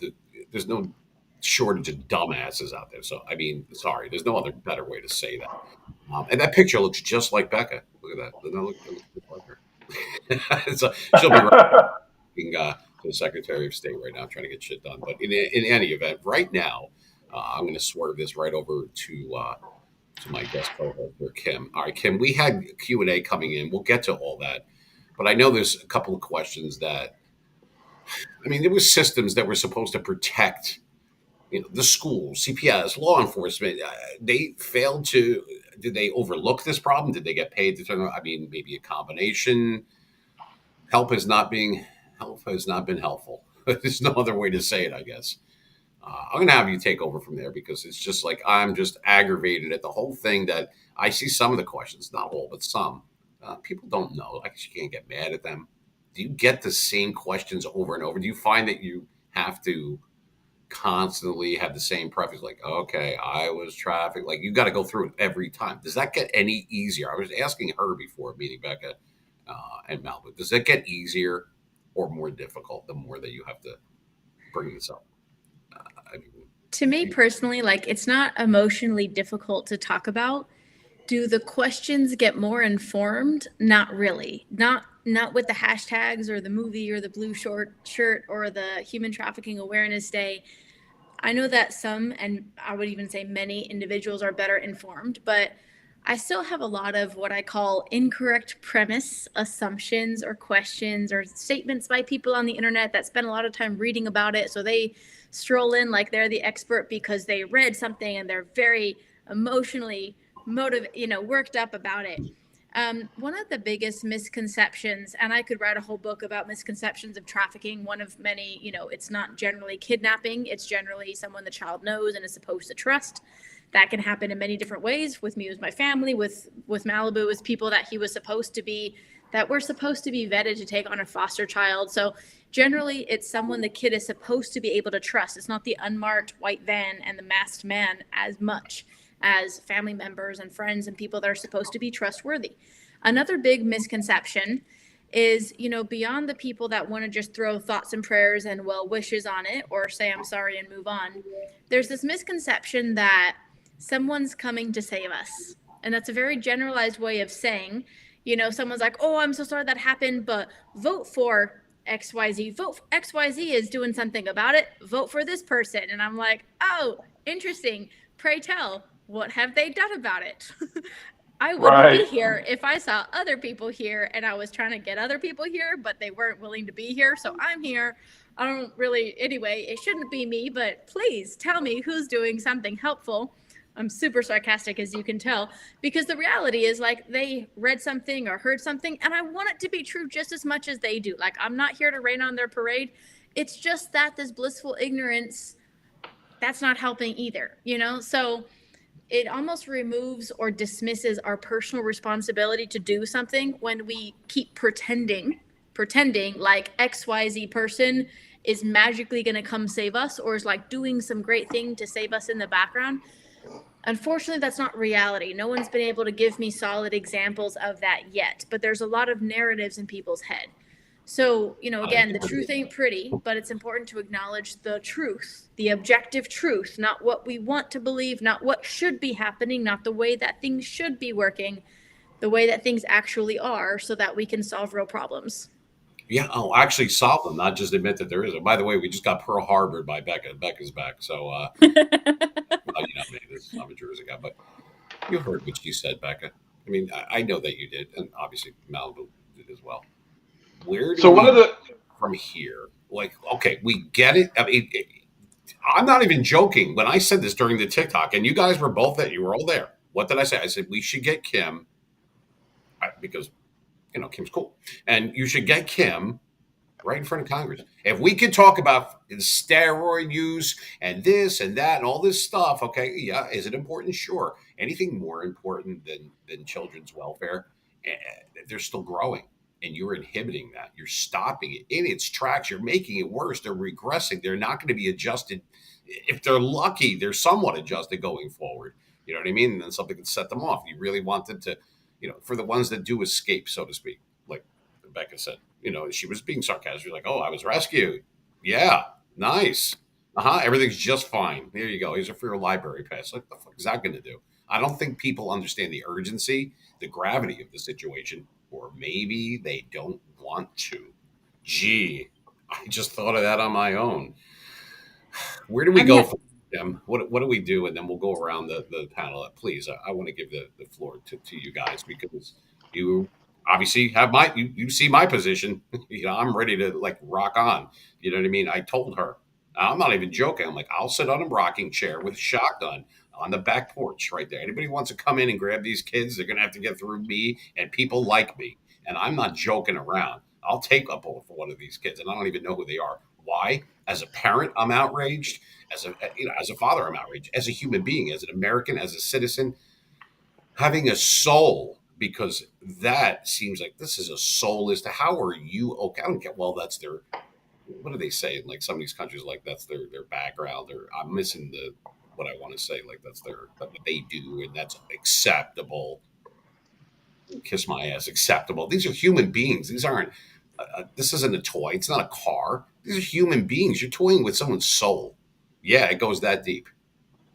Go ahead, Kim. You can. I think, I mean, I'd be interested to hear from everyone because there's a lot of solutions that are needed. It's not like a few things, it's like 100 things. So I like to find like where do we need to start or what's the lowest hanging fruit? What's something that I can enact? What's something I can affect? So while awareness matters, while awareness reduces the predator's ability to operate, I don't see the general public as being able to be that helpful when it comes to the fight against child trafficking, meaning awareness is lost on most people because even those who are willing to be aware, there's not much they can really do beyond protecting their children and starting in their community, which I advocate for. So for the how to bring it home to people, I focus a lot on digital safety because there's a lot of things that kids can't unsee on the internet. There's a lot of ways predators are gaining direct access to children in the digital world. That's why, I kind of softened it up so that people are able to be spoon-fed with action steps of what they can do to be part of the solution. On a broader scale, when it comes to child trafficking in America, what's like one of the biggest things that we can do that could be most impactful? I personally don't believe that we need new bills and band-aids. I personally believe that because it's already illegal, we don't need more laws to make it more illegal. We just need to, I'm not trying to make it sound easy because it's not, but there are a lot of laws in place that are not being enforced. That goes back to that word intentional along with the word corruption. So a lot of elected officials are not being held accountable. People aren't even checking on them. They're not even running, like they're not even pretending to care, trying to get people's votes off the topic of protecting children from trafficking and exploitation. Or if there's some sort of words being said, normally they say protect children, save the children, but what they're really talking about is like sex work or sex workers or pornography or some form, AI generated images that are non-consensual. Not bad causes, but not the same thing as child trafficking. So it's almost like they're intentionally ignoring the issue and putting up all these other things to distract people with so that they keep looking good. But my point is that there are things that need to be enforced that are not being enforced. However, where I do see a huge void that we do need more, whether it's bills or just the right group of people that are doing it, is around laws and regulations that protect survivors, both the ones who are currently being trafficked, as well as those who are rescued or able to escape, how to help them. For example, abolish their criminal record, allow them to be in a place where they can actually be safe and have a safe place to live and find healing or find peace so they can begin their healing journey. We don't have those things in place. We shouldn't have to, compel the politicians to say the right sounds with their mouth in order for that to happen. But I do see some gaps where survivors are not protected and traffickers have much stronger protections than the victims. So that needs to change. What do you guys think? Like, if you were to identify the top one to three biggest things that are realistic solutions, what do you guys think they would be? I mean, I think one is to actually acknowledge that the problem exists and believe it, that the problem exists. It's really easy for us to reframe something and to be like, oh yeah, people are getting murdered down the street, than to actually acknowledge the fact that people are getting murdered down the street. And then two, to understand that the healing path for every single one of us is never going to be the same. Those layers to those onions, they come together very differently for each one of us. We've all been through similar trauma, but not the same. So a cookie cutter approach of how to effectively help someone gain their freedom. And I'm not talking about not being in handcuffs. I'm literally talking about how do we get them through the trauma and how do they become a productive member of our society without wanting to, be a recluse. Like, how do you be able to enjoy life and escape the invisible bonds that trafficking gives us? And then three, the feel-good laws. That's what I call them. Kim calls them band-aids. I call them feel-good laws. I think a lot of our general public thinks that there's all of these great things happening in a legislative perspective. But if we're not funding the people who have the ability to actually do something with those laws, they are literally just pieces of paper. So I would encourage every single person to not only look at what the laws are, get educated about them, but to reach out to your representatives, congresspeople, and make some noise so that the funding gets put behind prosecuting those laws. It's easy to write a law and put it on paper. It's not easy to actually do something with it. And unfortunately, there's a whole lot of that in this country. And it's not just at a federal level, it's definitely at a state level too, where a lot of people were moving their lips and taking pictures and, signing stuff into law, which sounds great on paper, but if it's not actionable in a way that's productive to help save our children, then it means nothing. Yeah, like something on paper, like you were just saying, it starts as a bill, and then obviously it's got to get codified. They got to, put it through the House, and everything that we already know, legislative and executive, and become a law. How about a law to protect you guys? I'm not that you want to be defined that way, but Jesus Christ, I mean something that actually will protect. Like, we already know that this is against the law. That ain't working. Apparently, that's like saying, well, yeah. I mean, the irony is you can make a law that says, bad guys are bad, but enforcing that law, who's actually going to go protect the survivors? Because you can make it illegal all day. You can make it, you know what I mean? You can say whatever you want in these bills and papers that are signed, but how is it going to be enforced? So a big part of this conversation is we're not here for the performative activism or, oh, yay, a new bill is signed. Now everybody's fine. What's the actual process? Who's actually involved? Is it really trauma informed? Is it really effective? Or is it just sort of another Band-Aid? Because I agree with you, but. And I think also in that respect, I have been told by law enforcement in multiple different places that the reason why they don't prosecute or go harder with the prosecution on the traffickers is because the victims never show up for court. Well, it's really hard to show up for court when you're walked out the front door of the jail and handed a card with no phone. Right, or when your trafficker is also there, so you're not safe, and maybe you've escaped and you don't want to go face them again. There's a lot of reasons why a victim is not going to show up to court. Yeah. Not having that safe place. And again, these places don't exist. And one, they don't exist. And two,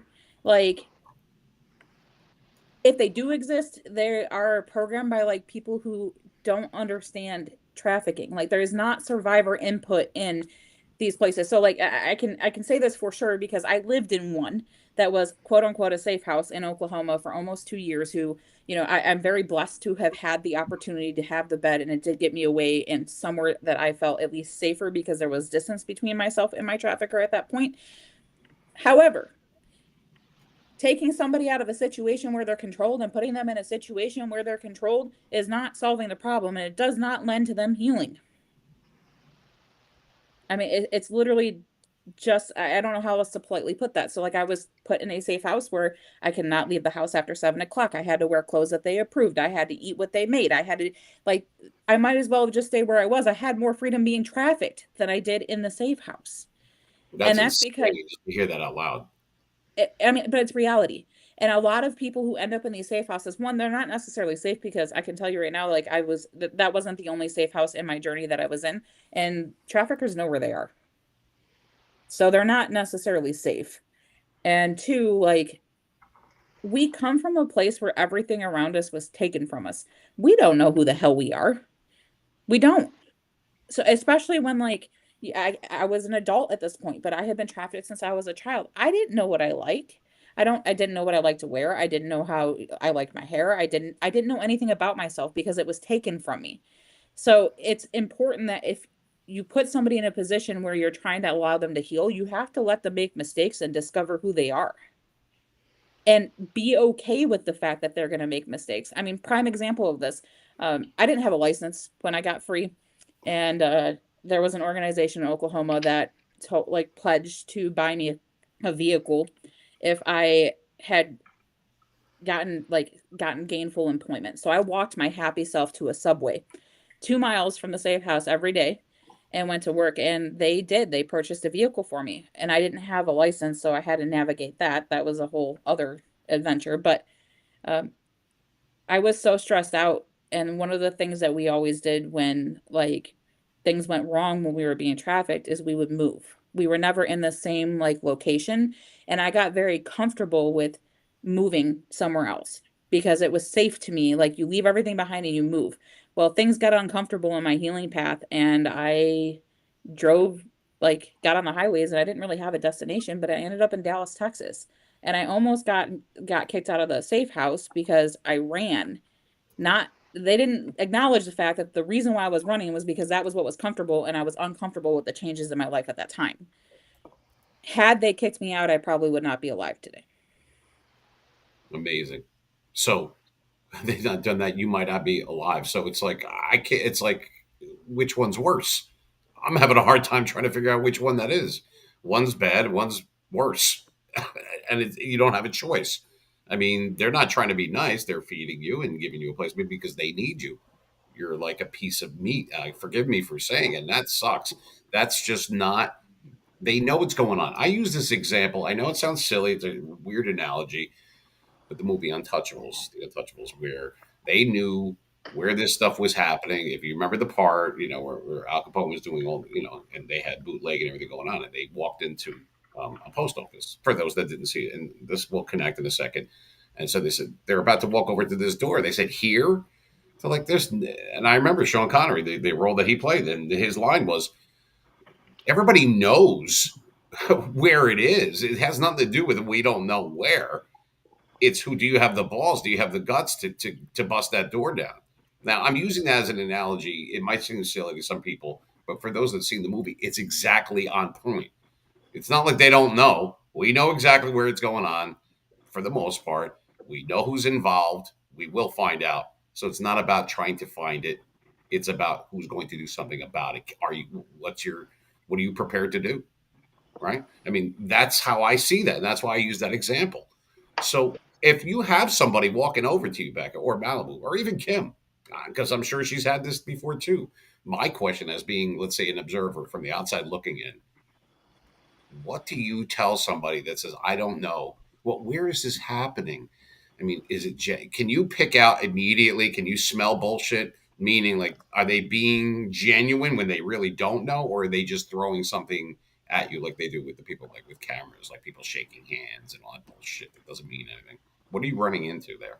I mean, I think it depends, because there's people on the internet that leave a comment and you don't know the intent or the tone behind it sometimes. There's people that say all kinds of cute things to my face, and normally that's pretty embarrassing for them because I'm willing to rock them into the truth.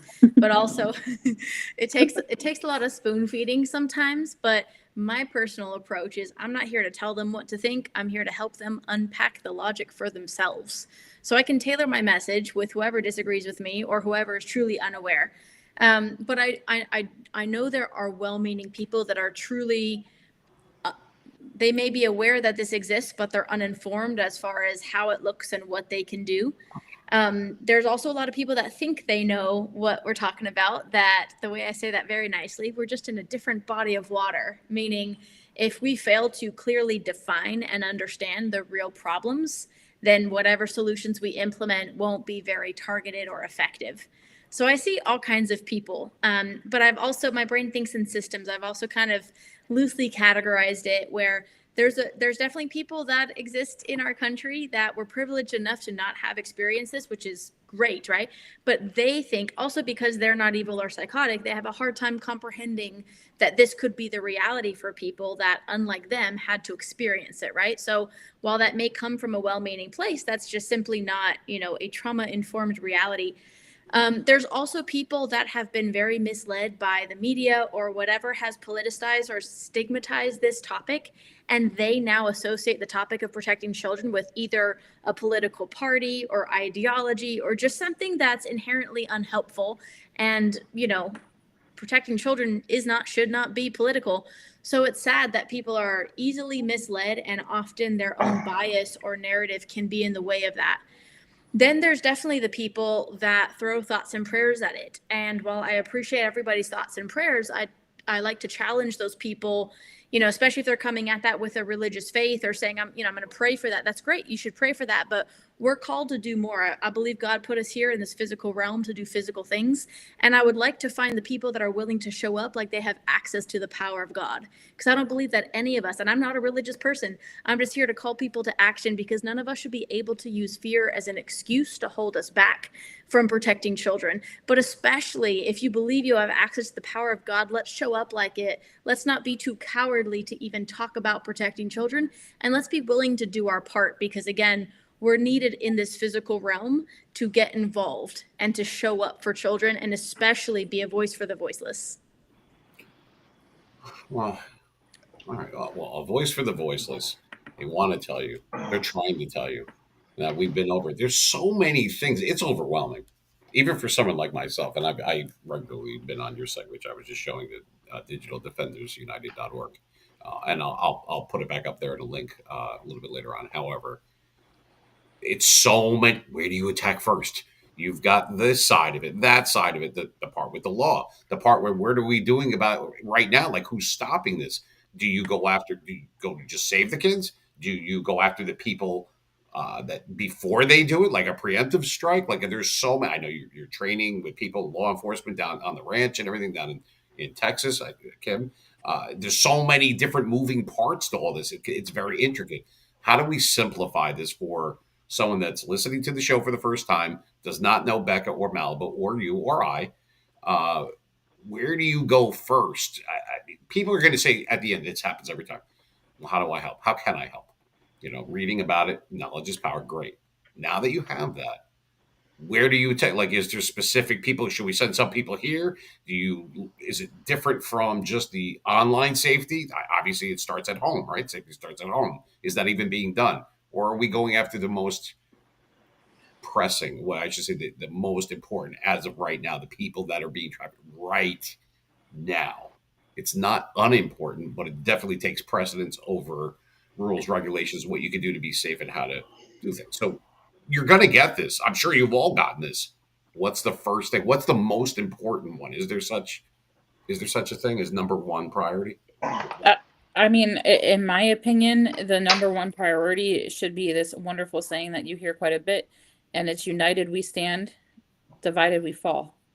So the number one priority is, like, we need to, as a society, start standing united against what is going on around us. Like, the division that's in this space is absolutely ridiculous, because I think there's one thing that every single one of us should be able to agree upon, and that is children deserve to be safe. And if Right. we can't agree on that simple premise, then what the hell are we doing as a society? Right. I mean, that they deserve the fact that we even have to say that out loud. I mean, that's just kind of a gimme for me. I mean, like, children, but for those that might not know that or think that, or not astute to what's going on, if it's I, possible, anyone doesn't know what's going on, and people might get you going to get hit with this shit too. Now it I sounds don't. like it sounds like what to some of these people, like, oh, you're just saying that you're just lashing out because you're upset, you're hurt. We're very sorry that this happened to you, but you stop blaming the government and all the other bullshit that you probably get. How in the world do you just give up on those people and move on to someone that's going to listen to you, or do you try to turn them? When I say turn, meaning like showing them the light, showing them the evidence, showing them what's real. What's how do you even? I like to bring it really close to home for Yeah. people because there's a lot of well-meaning people that have these heroic ideas of like, I just want to go rescue children, and that's very noble, but that's called kidnapping.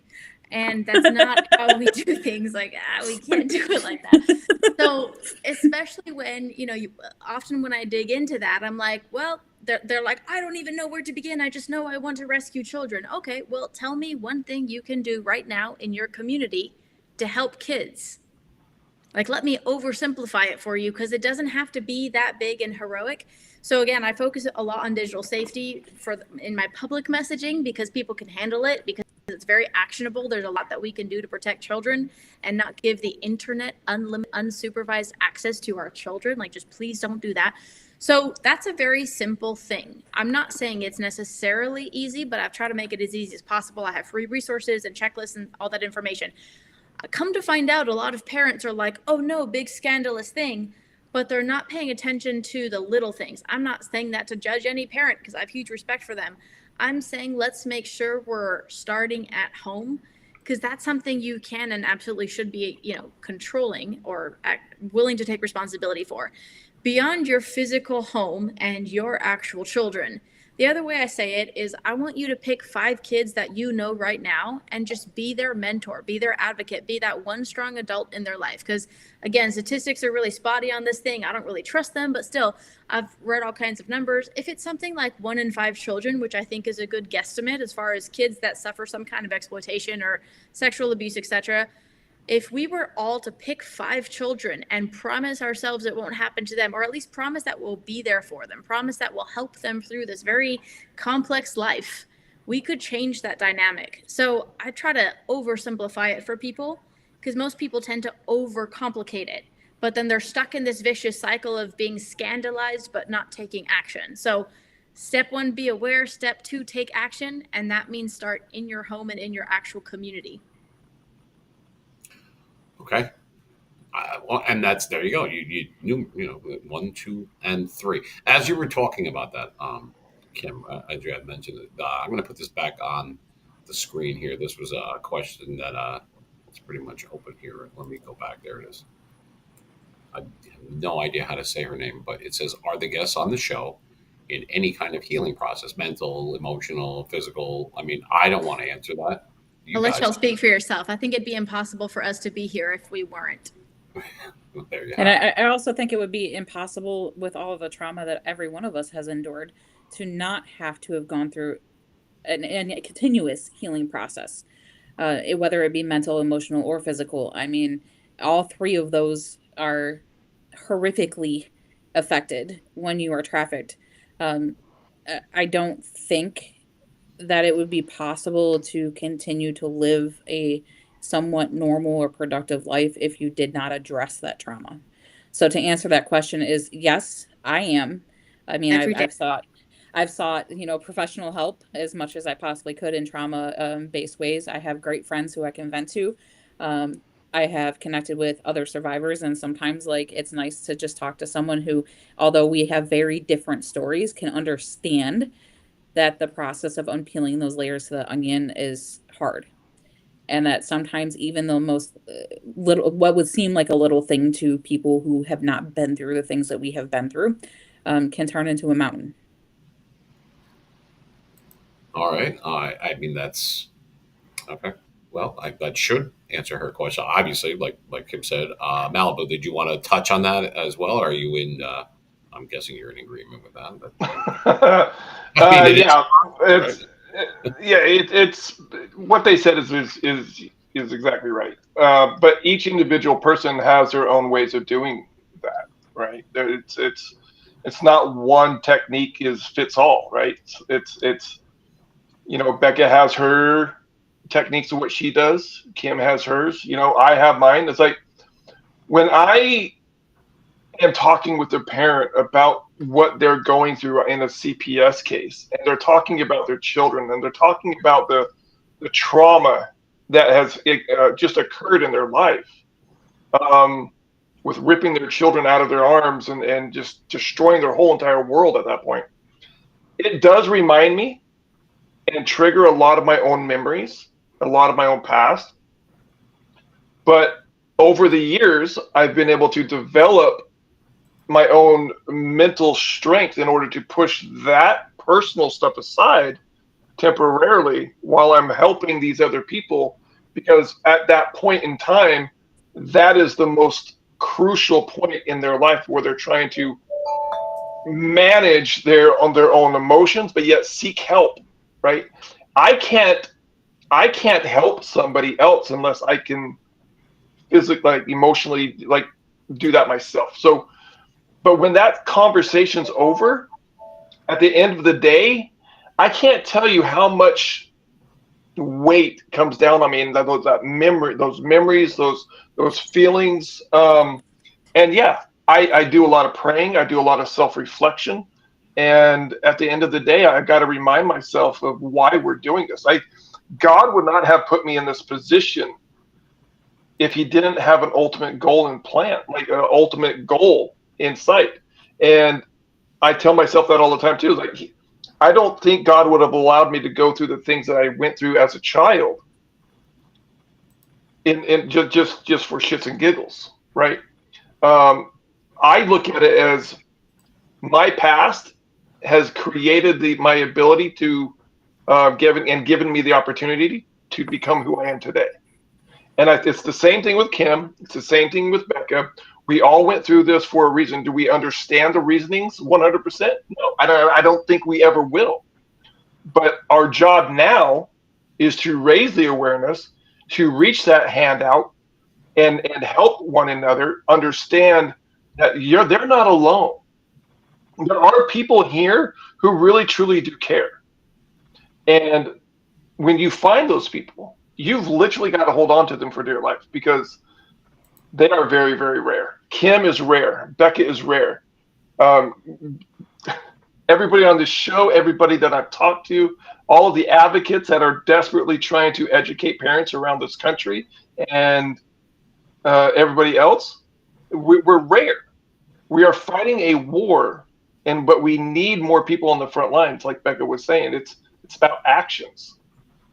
It's about Right. We're gonna writing it down and I mean, obviously doing TikToks and podcasts and being on the air like we are now, right, right? And right, getting that. That's great. It's a great. I wouldn't even say a great start. I would say it's good to, in addition to, not instead of. I say that quite often. correct. Fits. I mean, okay, I, so we have that down, and yeah, obviously Kim is rare. You all are because you could have did 180. You could have just said, "I'm just going to go heal. No one would blame me. No one would blame you." No, that's not. I'm not saying that the people that don't, maybe they can't. Maybe not yet. Maybe they're not ready to. And people like you are helping them be able to pull the trigger on their own thoughts and feelings on this subject. Maybe they don't want anyone to know. Maybe they figure, okay, I'm older now and I'm not scared anymore. I am, but I must find the guts to, I got to do this. I've got to tell people what happened so that it's not going to only help them to say it, but it's going to help other people from having it happen to them, or at least let people be, even if it's two more, 10 more people be aware. That's 10 more than you started with today. So, yeah, Right. small numbers, but those add up, don't they? Numbers are I, cumulative. I mean, I think you guys could agree with the statement. Like, for me, one, sharing my story and talking about that is very healing for me. And it's kind of selfish in a way because, like, the more I talk about this stuff, the more I understand um, that it could help somebody else. but also the more freeing it is to know that I have the right to sit here and openly talk about it. Because at one point I couldn't discuss this. And then two, the reason why we're open about what we've been through isn't because it's not hurtful and isn't because it doesn't bring up other traumatic things, because every time we talk about this stuff, it does. It's because if we don't, then who will? Right. If not you, who? And if not now, then when? Yeah. I mean, I spent a lot it's of time trying to get other people who should to speak up, to do something, to get involved, to work together, whatever. In the beginning, I just, for personal reasons, like I'm a very private person. I just wanted to peace out and not be in the public limelight at all. That was a choice I had originally made, and then once I saw, like, it took me a while to really accept that my voice was needed, because I was also like, why me? Like, why should other people should do it? They're better position. Is kind of coming from the place of being pissed off that more people won't.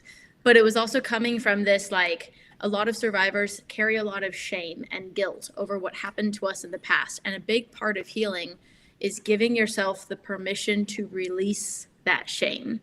I have a whole separate theory that's kind of a whole different tangent about the concept of forgiving, because a lot of well-meaning people be like, oh, God calls us to forgive.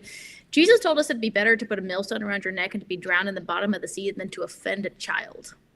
He didn't talk about forgiveness and thoughts and prayers and dialogue and peace and love like he did with everything else. My point is that Jesus did not play when it came to those who offend a child. I don't think any of us should either, but also to survivors or to anyone who endured any kind of terrible thing in their childhood, I want to give you the permission to release any shame, because that's a big part of what keeps people from feeling worthy of peace and happiness and even freedom. I want people to realize, even if you don't, have the empathy that any person should have for, yourself as that child, I want you to think of another child that age.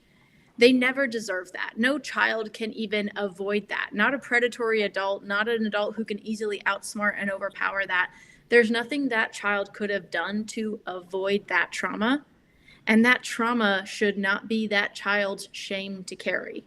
So a lot of us have peers that are not okay or did not survive. Some of us have, probably all of us have things we can't unsee, and things that if we thought about it would haunt us every day. Those aren't things we can change. So this isn't this, chosen positivity of let's pretend everything's fine. No, this evil will not be okay, and that's why we're here to fight it. However, whatever someone's holding on to when it comes to shame or just feeling like they're not worthy or feeling like they're broken or damaged, I want to help you rewrite that narrative, because choosing to release that shame, again, it's a big part of healing, and it's very freeing to realize that maybe they controlled you as an adult when you were a helpless child, but now that you're an adult, you get to choose. You get to choose to not allow them any more bandwidth in your mind, to not affect you. They don't get to affect me anymore. I didn't used to have that choice. Now I do. So I'm not saying it's easy. Healing is not a one and done process. It's not a linear journey with a start and a finish and yay, right? And, even some of the best therapists in the world aren't really qualified or specialized enough for this type of trauma. It takes a very specific approach. And to make it even more complex, every single person has a very different healing journey. I think the important part is that the individual chooses to heal. Doesn't mean it's easy or done. It means it is a choice to decide to release that shame and that guilt from your past. Well, let me ask you to interrupt real quick. I'm sorry. What do you mean? Do you actually mean that some people wouldn't want to heal because they feel like what they deserved it? They were bad. They were pre-programmed to think that I am a bad child and this is normal. I've literally talked to survivors live, and I have videos of talking to survivors. I said, yeah, I was a bad kid, though. I deserved it. Becca, I don't know if you were there. He's comfortable telling his story, so I talk about it. But one of the first times I talked to CP, this was years ago, and he was telling his story, which he talks about. He wrote a book. Like, he's doing incredible things today.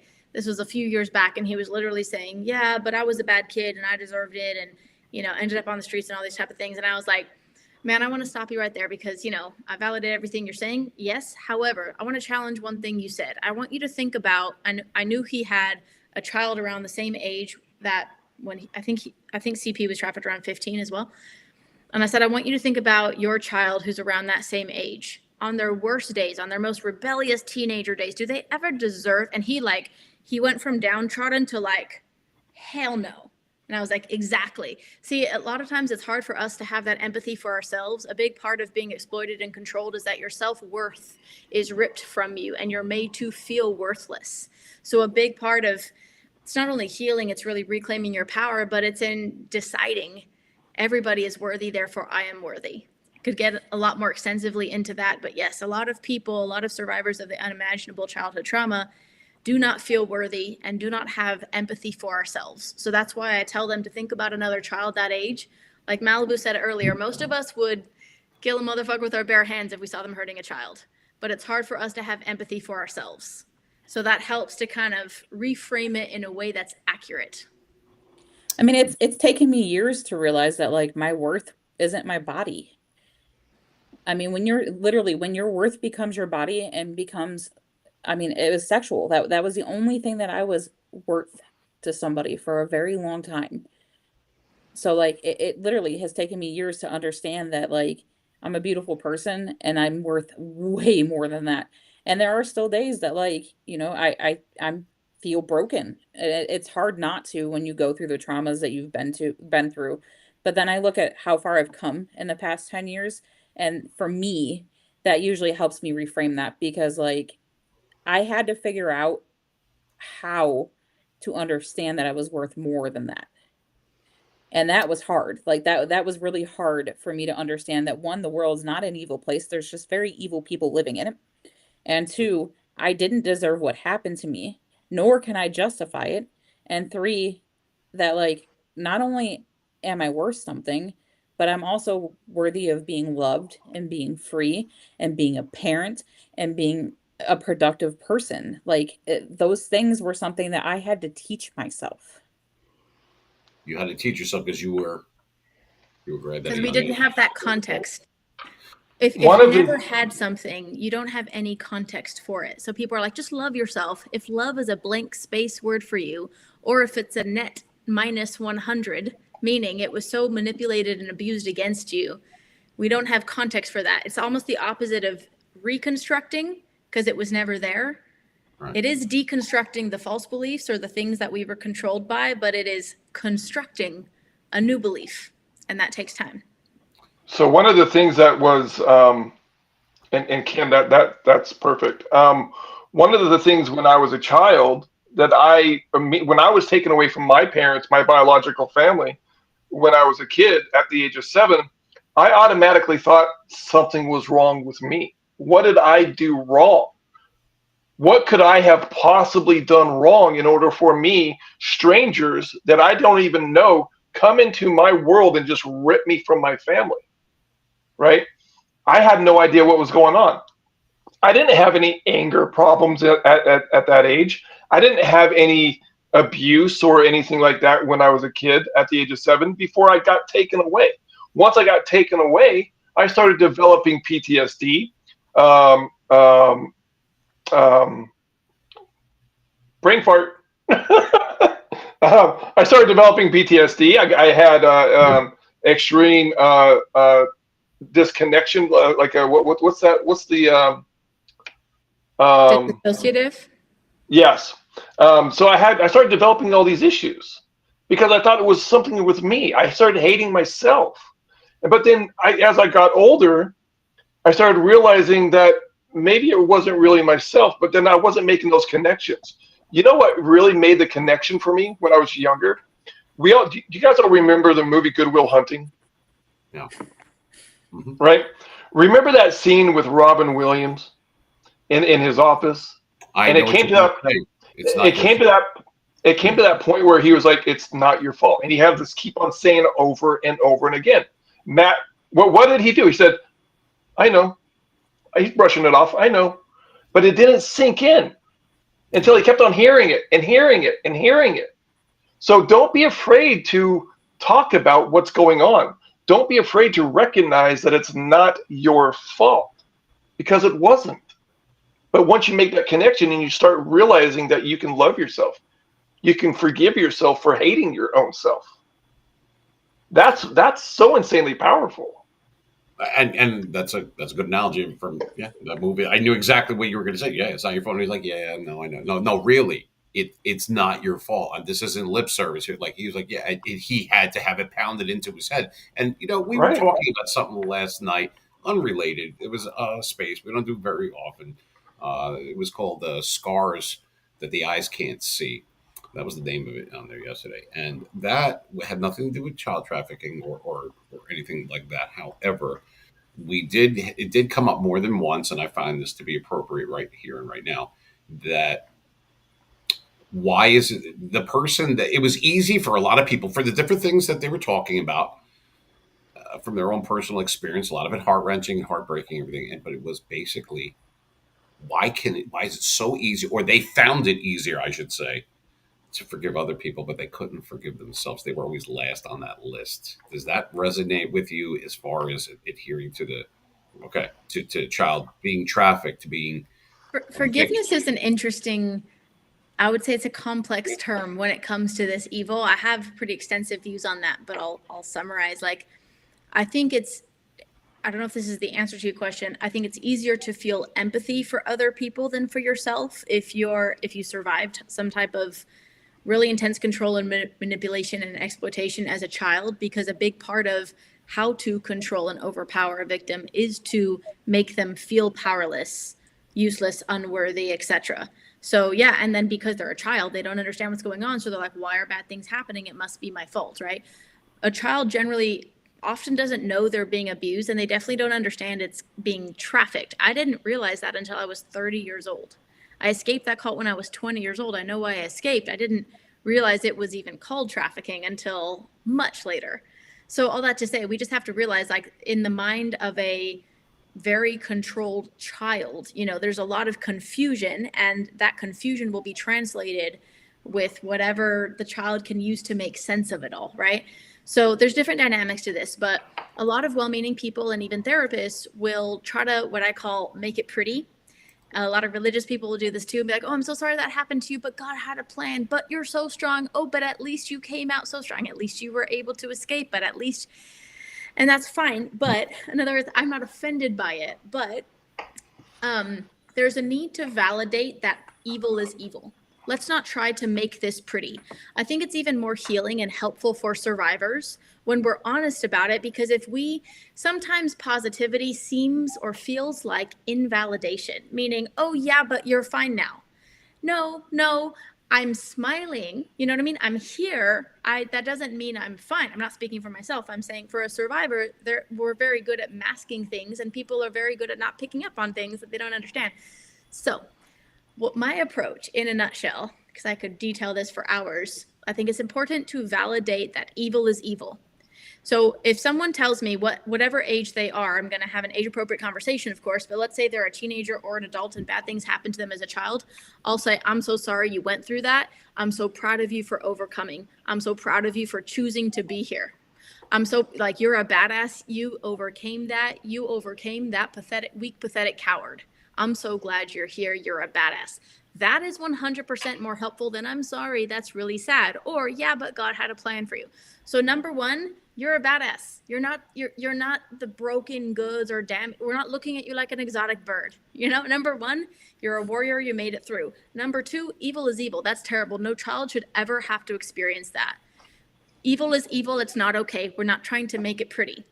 And then once the survivor gets that validation, because real quick, segue here, but like a lot of survivors were always called crazy, told they were lying, told they were overreacting, had to really validate their story, told it wasn't, like, a big struggle as well, along with the confusion of all the things that were happening, is everyone telling you you're crazy. So that validation, that shouldn't have happened to anyone as a child. I'm sorry, you're a badass for overcoming that bullshit. That's so much more helpful, just PSA to everybody, so much more helpful than, oh yes, but you're so strong, right? With that validation, now we're facing the reality. I can't change the past, but I can say, hey, you overcame that. You're here. Now what do you want to do? Do you want to go, like, live in peace and just be the best mother? Awesome. Let's do that. Are you pissed off like I'm pissed off? You want to fight back? Hell yeah, let's do it. You know what I mean? Bad thing happened, bad thing bad. Okay, now what are you going to choose to do? Because otherwise there's this struggle of the people who tell you to forgive and or the people who tell you, yeah, but God had a plan, so yeah, but it's okay, right? Right. Yeah, that's helpful. Yeah. Mm-mm. Yeah. Or I also think it's like if you look at it that way too, like I think it's important that people that sometimes as a survivor we're seeking forgiveness because we're so ashamed of what happened to us that we feel like we need to be validated in our feelings. And to be fair, Right. I mean, I'm a broken I came from a broken childhood. So like the stuff that happened to me as a child, I did not know was not normal until much later in life. I did Right. know that I was being trafficked and that that was not normal before I escaped being trafficked. So like that I can't relate to, but I came from a childhood that was a single parent home. I was molested by my dad. I did not know that that was not normal. When you're, 5, 6, and 7 years old, being molested by the person who you look up to, I thought that that was how you loved somebody. Yep. And you would, well, nobody could blame. I mean, that's hard enough for an adult to wrap their head around it, much less a child. And let me tell you Right. something. Some people, I don't know, they go, "Well, you were 15," but yeah, that's still a kid. Just because you're not, in a crib doesn't mean that you're not a child. You're impressionable. Yeah, That's but like for her, that weird, started right? much earlier. So like, Do you? And I think it's important to note though that most of our stories started much earlier. yeah, Most survivors of trafficking, and I can't say all because I can't speak for somebody else, but Right. the ones that I have been around in have come in some way, shape, or form from a broken home. So Yeah. our views on what is right and wrong and what is healthy and not healthy are skewed usually from a very young age.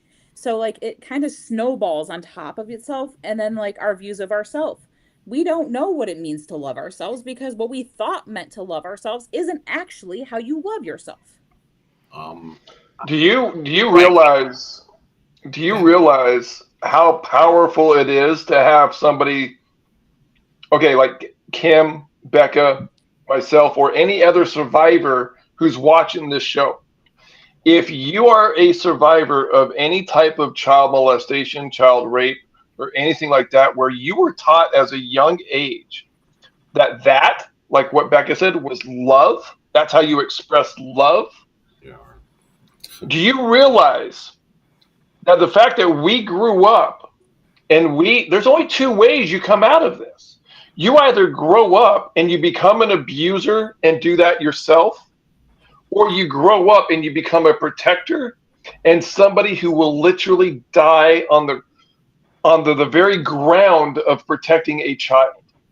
The fact that we grew up and we are now in the position that we are in now, him said it. You're a badass. To overcome that mental fuck that's been established in your head since a child, and now you're at the point where you're like, fuck that shit. You touch a child, I have no problem going back to jail. That is the ultimate badass position to be in, because I wouldn't want to fuck with anybody who's gone through that. So in your mind, well, I shouldn't say in your mind, what you're saying, just to reiterate for those that are listening in and watching or both, there's two choices at this point, at the point that you have been since you've been here. Either Yeah. you're going to, but, let's make it even more simpler. Is it going to be good or bad? Good or evil? Are you going to do it to somebody else because it was done to you? Or are you going to be what you just said, Malibu, a protector of that and die on that hill if you have to? But that's where you're going with this, and Mm-hmm. that's as simple as it gets. It's not easy, but it is simple. If you get my drift, meaning The, that, the, the, the amount of emotional trauma and self destruction you have to work through yeah, as a survivor to get to that point where you recognize who you are and you know that you're not going to even come close to being that person who did that to you. You are now in a position to actually become the opposite and be the protector. right. That in my head alone is just so insanely powerful for any survivor, anybody who's going through that right now. You take those 100%. small victories, don't you? I mean, they add up, right? It doesn't have to be a home Well, run. it's empowering Those too because doubles. it gives healing more meaning when you can help Mm. other people once you choose to heal. So I have this saying, I don't know if I heard this somewhere or made this up, I don't know, but you've heard hurt people hurt people. I also believe that healed people heal people. On the flip side of that, I have friends and siblings and peers I grew up with that are not okay. And they're in their 50s today, still heavily affected by what happened to them as a child. I'm not discounting their struggle. I'm still saying healing is a choice. I'm also saying no one should have to heal from that. But what happened, happened. We can't change that. We can't undo the past, but we can definitely decide how to react today. We might have to swallow some shit that hurts. But still, choosing to fight back. Like, again, if you're pissed off, I believe you're meant to fight. It can be very empowering. I think there's a lot of retribution in this for those of us who are pissed off and here to fight back. It's a little, again, some dark humor. Like, you got to be wired for it, and it's not for everybody. I'm not asking everybody, every survivor to come, fight. But I know that all of us can do something, and I think choosing to heal is a big part of then being able to help other people. Right. You got to, Amen. it's got to start Amen. inside. How can you possibly help somebody else if you can't even help yourself first? Because then you might be, like we mentioned at the very beginning of the show, you could be making it worse. Or actually, you had mentioned that. We do have to take one last break, and then we're gonna wrap it up for this part one. Let's just say that way it's impossible to do it all in one. A lot of people are going to have a lot to unpack tonight, as Kim likes to say. Look at what they put up there. Look at you, bad. You are a bunch of badasses. Forget about me. You guys are machines. I'm just here holding your hat, man. I mean, honestly. And I say that jokingly, but I'm really not joking. I mean, Kim said, in lieu of something else, I'd rather be told, hey, you're a badass and you're back out. Maybe that's better. Well, fucking hey. Absolutely. I knew that before I even asked you guys to be on. I heard what you had to say in those TikToks and prior and what I've discussed with Kim and everything. And there's a reason why we're all sitting here and right now. And I'm glad that I am. I hope that you feel the same way. This isn't about a show. This isn't about awareness. This isn't about, oh my God, that's terrible. Or what's the stupid question? What do we do? Or what? It's about, damn it, listen to me. I know this isn't like hyper. Once again, we're not making this up. This is it. This is the brass tacks. Listen to what I am saying. Once you understand where I've been, you don't have to walk a mile in my shoes. Trust me. Now we're adjusting. Healing, I don't want to say healing takes forever, but it's a process, and everybody's not cookie cutter. It could take longer or less time for Beckett, different from maybe Kim or Malibu or anybody else out there. Even CP, I know who he is. I've talked to him before. These are you are warriors. You know what I mean? It's about education, not for you guys. You guys already know. It's about them. They need to know, and that way you don't leave any stone unturned. We told you. We were transparent. This is what's happened. This is what we need to fix. This is how it's working and where we have to attack. And now it's time to put a little hustle behind the muscle, so to speak, as they say back there. But you had to forgive yourself before you can take one step, because then who are you going to help? I mean, if you don't even love yourself anymore, how can anyone else love you? That kind of thing. If you don't know who you are, I say this all the time, how's anyone else? Because they're going to see you as you see yourself, right? So that's also part of it. I mentioned this before. It's not just the uphill battle that you have of healing and dealing with trauma. Okay. I don't say it's, but then also having to go up once again, to use that really, that's the word that fits best, a juggernaut. It really is, when it's offered like that and there's that many people involved and that much money funneling through. God damn, that's daunting. But it can be done. It's not impossible. It's very possible. And it's not if, it's when. That's really how I feel about it. I do have to take a break. We will be back. We have special guests here today. We have Becca and we have Malibu, of course, my special co-host, my guest co-host, which she's here more than I am, but that's Kim Kelley. And we are so glad, and I'm thrilled when we're going to do something and we're going to have that go on. And can we have them on, and will they do it? And, yeah, I get very exhilarated, more than I do with my own show with the music part, because this is so real. And it's not entertainment, folks. This is life. Okay? It's nonfiction. And these people are very brave to do what they're doing. They are throw caution to the wind every day when they wake up. And they say, I'm going to help someone 1%, just a little bit. Guaranteed, people have watched or listened to this or will on rerun, or when it's repurposed and everything, you're going to help some people that, like I said at the beginning, that's got to give you a teeny bit of comfort, maybe something that you didn't have. You're not overcompensating. You're being a human being. You're being a good person. You're being, like I call Kim, the best that the human spirit has to offer. That's how I see you guys.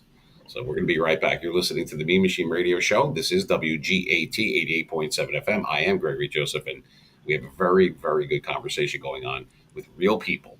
And I hope that they'll come back because, this is real. This is as real as it gets. I'm going to take everyone out for a minute. We'll give them a breather. Everybody, smoke them if you got them. And we're going to have our, if you call it a finale, we're going to go over a couple do some Q&A. We'll wrap it up. We'll get some comments from Malibu, some from Becca, and of course from Double K, Kim Kelley. And that's what we're going to do next. So don't go anywhere. We'll be right back. Give us a few minutes. It's going to be worth it. It really is. It already has.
All right, I know everybody's used to hearing like WGAT, and I'm not going to sing it because I only sing good in the shower, and I only sing good to Sinatra for whatever reason. And to answer the little thing that I saw in there in the chat, this and every subsequent anyone that there's ever been is always going to be sponsored by coffee. Drink as much as you can, as often as you can, as long as you can, just to It's a little private joke in there. Yeah, it's fueled by caffeine here, or as we like to call it in Jersey, coffee, like CAWFFEE. You know, coffee. That's what we got here.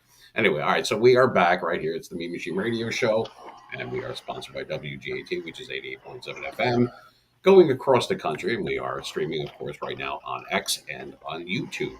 Our YouTube is at Mean Machine Radio. Our YouTube is lots of different things on there, including this one that you will see once it's up. We edit it out and everything. We add everything in, but not going to touch anything that our guests have said. And on X, of course, it's at WGAT Mean Radio on our Twitter. The artist formerly known as Twitter, that would be X. All right, so we're with Kim Kelley from Digital, and she is my special co-host tonight. We have Becca and Malibu with us. They are heroes. I'm not calling you victims. I'm not calling you survivors. We already know that you're survivors. You're right here. So we're just badasses. That's right. This is the Badass Show. Or Okay, look it up on Google. You'll see Becca. You'll see Kim Kelley. Like, yeah, rock on, baby, with the horns flashing and shit. Yeah. See Malibu. I don't know. That was kind of weird right there. But we work. Well, all right. He's trying. That's close to the dip. Don't do the dip. The dip is like the kiss of death. Don't do that. Everybody that's ever done it has lost a World Series, a Super Bowl, or some kind of cup. But anyway. Yeah, let's not do that. Yeah. So, all right. So there was questions that came in, and some are rhetorical. Some, I think they already know. We got some people that are outraged, and not for you, not at you, obviously. But that's all fine and well. And so the thoughts and the prayers, and oh, that's so nice. And here's $1. Okay, great. Now we got that bullshit out of the way. Let's talk about real life, honestly. And I think, not to pick on those people, they're not. Some people are socially awkward. I get that. They don't know what to say to you. Do they look at you? Do they look down at you? Do they look away? It's like being at a cocktail party or something. You're like, look, do I talk to her? Do I not talk to her? They don't know what to do. Like all of a sudden you have leprosy. You're a regular person. You're a normal human being. We've all had bad things happen to us at one level. Yours is obviously a little bit different from your everyday passerby, I would say. I don't mean that in a bad way or a condescending way. I'm saying, like, you deserve to be loved by yourself first and by others after. It starts with you, right? So you're worth it. You're worth it. Malibu is worth it. Beck is worth it. Kim is worth it. We all are. And you can't do anything about what happened. You can't. It's past tense, right? So your energy, your thoughts, your feelings, everything could stay with that, but your energy going forward in the present, which the present leads to obviously the future, is okay. That fucking sucked. Now what do we do? How do we do it? How do people do it? Because it's not like, oh, call 1-800. That was messed up. And come on, let's be honest right here. We know what's going on. How do we attack? Now, I keep saying it, and I'm not trying to regurgitate the same thing over and over again. Is there an actual answer? It's not cookie cutter. Like I said, it's for individuals, but as a whole, since we're all sitting here and we have people coming in asking, people need education. Okay, great. My sticking point, the thing that bothers me probably the most, other than what I had mentioned earlier about kids being pulled out of the back, is this is happening right now. It's not like literally since we started the show, right or wrong. I mean, I hate to say it, but I am not making this up, and you know that I'm not. So, is it stop the bleeding first? Go back. At what point do you have them heal? At what point do you have, like him? Please tell the people, because I think this is great. By the way, the thing that you do with, like with the animals, like with the pets and everything, where you have like them, and it's like support type of, not a support animal type of thing. The thing that I think that's great, especially with kids. But here's some adults too. Here, is that going to work for them as well? Can you delve into that? Yeah. And I love that, by the Yeah, way. I can scratch the surface. Like, it's not to avoid any questions. It's just that healing is such a complex journey. It's something I can summarize, but not really specify for each person, because each person's needs and style and goals and stage of healing is so different. So zooming all the way out, what's helpful is a trauma-informed approach. I'm going to overgeneralize and oversimplify something that is, again, very complex. Trauma-informed really means understanding and having a individualized approach. I know that sounds simple, but you'd be surprised how little understanding there is, and how and how often sometimes things that are designed to help are not that helpful. So that can happen in many different ways. So for example, when we rescue children from trafficking, it's important it's not that we could fully understand everything they've been through, but if we know what we can about what they came out of, at least there are certain things that we may not present or think would be helpful for them. So for example, if a kid was recently rescued from a religious cult, there are many safe houses that require them to sing religious songs every day. And I'm not saying that's bad. I'm saying that may not be helpful. It might actually be quite re-traumatizing for this child. So there's things that are generally, what I'm doing is I'm creating a blueprint of different types of behaviors and traumatic situations that can benefit from different types of healing modalities. We're creating a toolbox because there's no one size fits all tool. However, there are certain behaviors and experiences that can benefit from certain types of healing modalities that we can at least offer and try and see what works for that individual. So some of the things that have been most universally helpful for most situations are things like animal therapy, as well as art therapy. So like music, drawing, painting, what you can do to express yourself, whatever the person enjoys, music, all kinds of stuff. Animal therapy, because as simple as it may sound, an animal is just there to be with you. They're not going to ask stupid questions or require responses that we may not even have yet. They're just there to hold space or be there with you. And it can also teach, especially children and people who have been in these types of traumatic situations, it can help us to relearn or learn healthy connection. Often connection does not feel safe when you came out of these situations. So kids that are very isolated, etc., that are, not wanting to socialize, etc., often they can bond with an animal, which can help them sort of open that door and feel peace with another being, where they can then begin their healing journey. Again, I'm obviously generalizing. There's different types of animals kids might gravitate to. Some kids might not like animals, is the obvious thing. But this toolbox of trauma-informed modalities is something that does not exist in the therapeutic world. So people are either just guessing or they think that talking about sad things is helpful. And with this type of childhood trauma, talking about the bad things is not necessarily what we need to be doing. So things that help the child find a way to reconnect with themselves, with the world, and with others. I'm really overgeneralizing things once again because it can be very complex.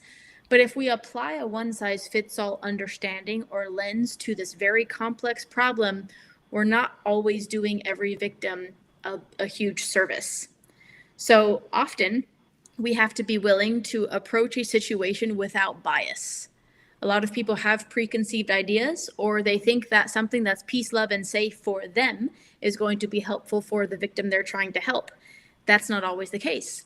Add to that many other layers of complexity beyond the traumatic things we cannot unsee. Often there's things like alcohol and narcotics and other forms of control that were used that the kid has to detox from, heal from. That's not a one and done process. We have to have a trauma-informed process, of a patient process for each kid. Again, it's not easy, but that's what's needed. The only thing I'm going to add to that, because that's said perfectly, is going back to that, I'd rather hang out with cats and dogs and people. Just saying. Just saying. Me too. Suck. I mean, look, everybody's Men in of agreement. horses. Suck.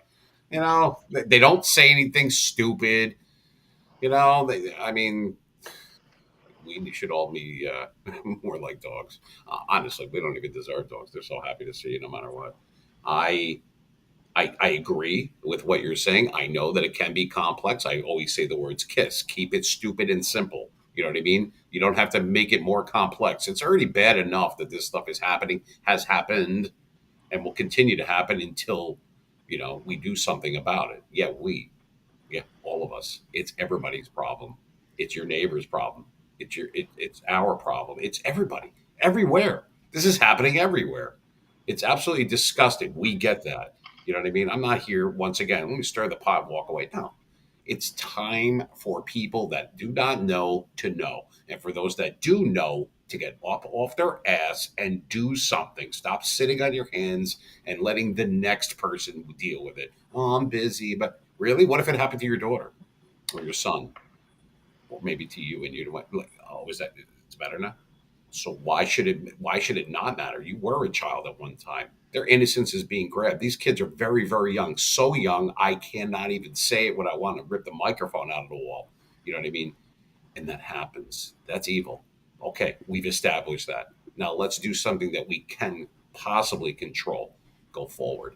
And each person I see in here, Becca, Malibu, and Kim, everybody should be in a better place knowing that people are doing something. It's like tag. Okay, fine. All right, we're going to Becca. She's going to do that. And she contacted that person and she's okay, boom. And then it goes into the next one. And then like a domino effect, a good domino effect. You know what I mean? Like taking the baton, run with it. Don't just sit there and stare at it going, it's not my problem. That's how this shit is escalated to begin with. Being complacent, pretending I'm stupid. Some people don't have to pretend. But what I'm trying to say is now is the time. Enough of this. Oh, well, it's just too big of a problem. And shut up. No, it's not. If everybody does their part, it won't be. You'll tackle this in no time. I honestly believe that. I honestly do. Am I a victim of child? No, I'm not. But I feel, I don't even know how I feel, but it ain't good. I want to do whatever I can. And I'm doing that now, but it's not about me. It's not even about the people in this room. It's about everybody cumulatively. So, like Kim just said, if you're listening to this program, either now live or later on, or any of the ones that we've done and the ones that we have done, where do you stand with this? Are you ready to do something? Do you care? Do you care about anyone else, someone other than yourself? When your head hits the pillow tonight, did you do something for someone else at all? Did you at least listen? Let's start easy. Listen to what these people are saying. They don't get paid to do this.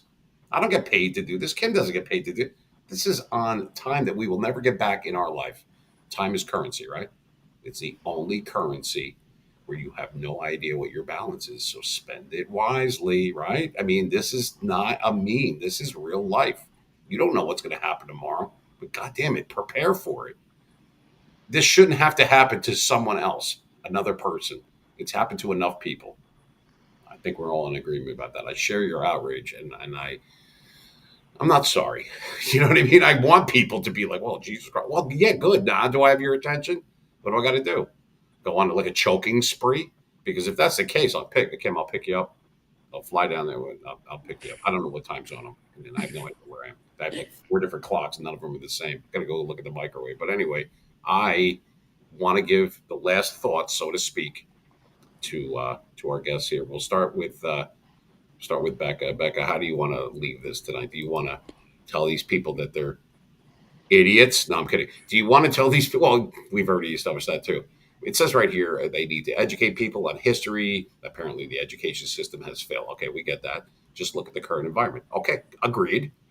Okay, where do you want to leave it right now? What's your final thoughts and feelings? Not forever, but for right now. Where are you mind wise? I think the most important thing is to say that if you are choosing to be intentionally ignorant, which is the majority of society today, your complacency makes you complicit to what is happening to these children.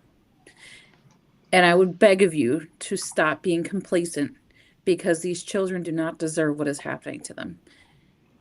And I also would say it's a huge problem and there's too many facets to wrap your brain around all of it. So if you really want to get active in something, find one that makes sense and get active in that one place. If that means being a mentor to a child, if that means hanging out at one of the local homeless shelters and just paying attention to what's around you, if it means monitoring your daughter's child, your grandbaby's phones because your daughter's too busy to do so, then do that. But we are in action. It can't keep happening. It can't. Your inaction is making you complicit to children being harmed. And if you can go to sleep tonight understanding and knowing that, there's something wrong with you. So well said. That's yes, very well said, young lady. That's exactly where your head is at right now, and that's probably where it should be. But let me let you in on a little something that you might or might not know. You're getting better. You are. You're getting better. Thank you. You are. And You'll be thank back. you for hosting this. What's that? Thank you for hosting us. Oh, thank you for being here. Please, it's my absolute honor and pleasure. It is. Malibu. Final thoughts. Yeah. Final thoughts. Man, this is such a great panel, such a great discussion tonight. So many hard hitting points to take away from the show. But if you are watching the show, like Greg said, live or tomorrow or whatever, I want you guys to take a quick second, sit back, and realize why some of this stuff is happening to us. Coming from a standpoint of a systematic CPS, Child Protective Service kind of situation. If you've never dealt with Child Protective Services, um, it's not that it won't happen to you, and I pray that it won't happen to you and your family. But there's too many people in this world who are out there thinking, well, I'm a good parent. That'll never happen to me. It only takes a couple different scenarios for something to happen to where you are now in a traumatic situation. I could piss off my neighbor, and my neighbor then calls CPS and have CPS come to my door, right? It doesn't take very much. And why am I telling you this? Because there are far too many people in this country who don't know their rights. There's far too many people in this country who are just so just in their own bubble and just in their own little world, like running around like a video game, like an NPC, you know, like like it's just like we need to wake up the country at a mass level. Take a moment, learn your rights, pick up a book. I mean, they don't even teach the Bill of Rights in schools anymore. They don't. Well, like, do they even have civics classes anymore? They're doing this for a reason because they don't want you to know your rights. They don't want you to know how powerful you are, because the more submissive you are, the more docile you are, the more likely they're going to be able to just trample all over you. If you learn your rights, you learn how to enforce your rights, you have no idea how powerful you are. You can protect your family, you can protect your children at any given point in time. You won't be afraid of CPS knocks on your door because you'll know exactly how to handle it. So learn how to deal with it on a psychological level. Kim, she nailed it on a lot of these psychological issues that need to be learned how to controlled.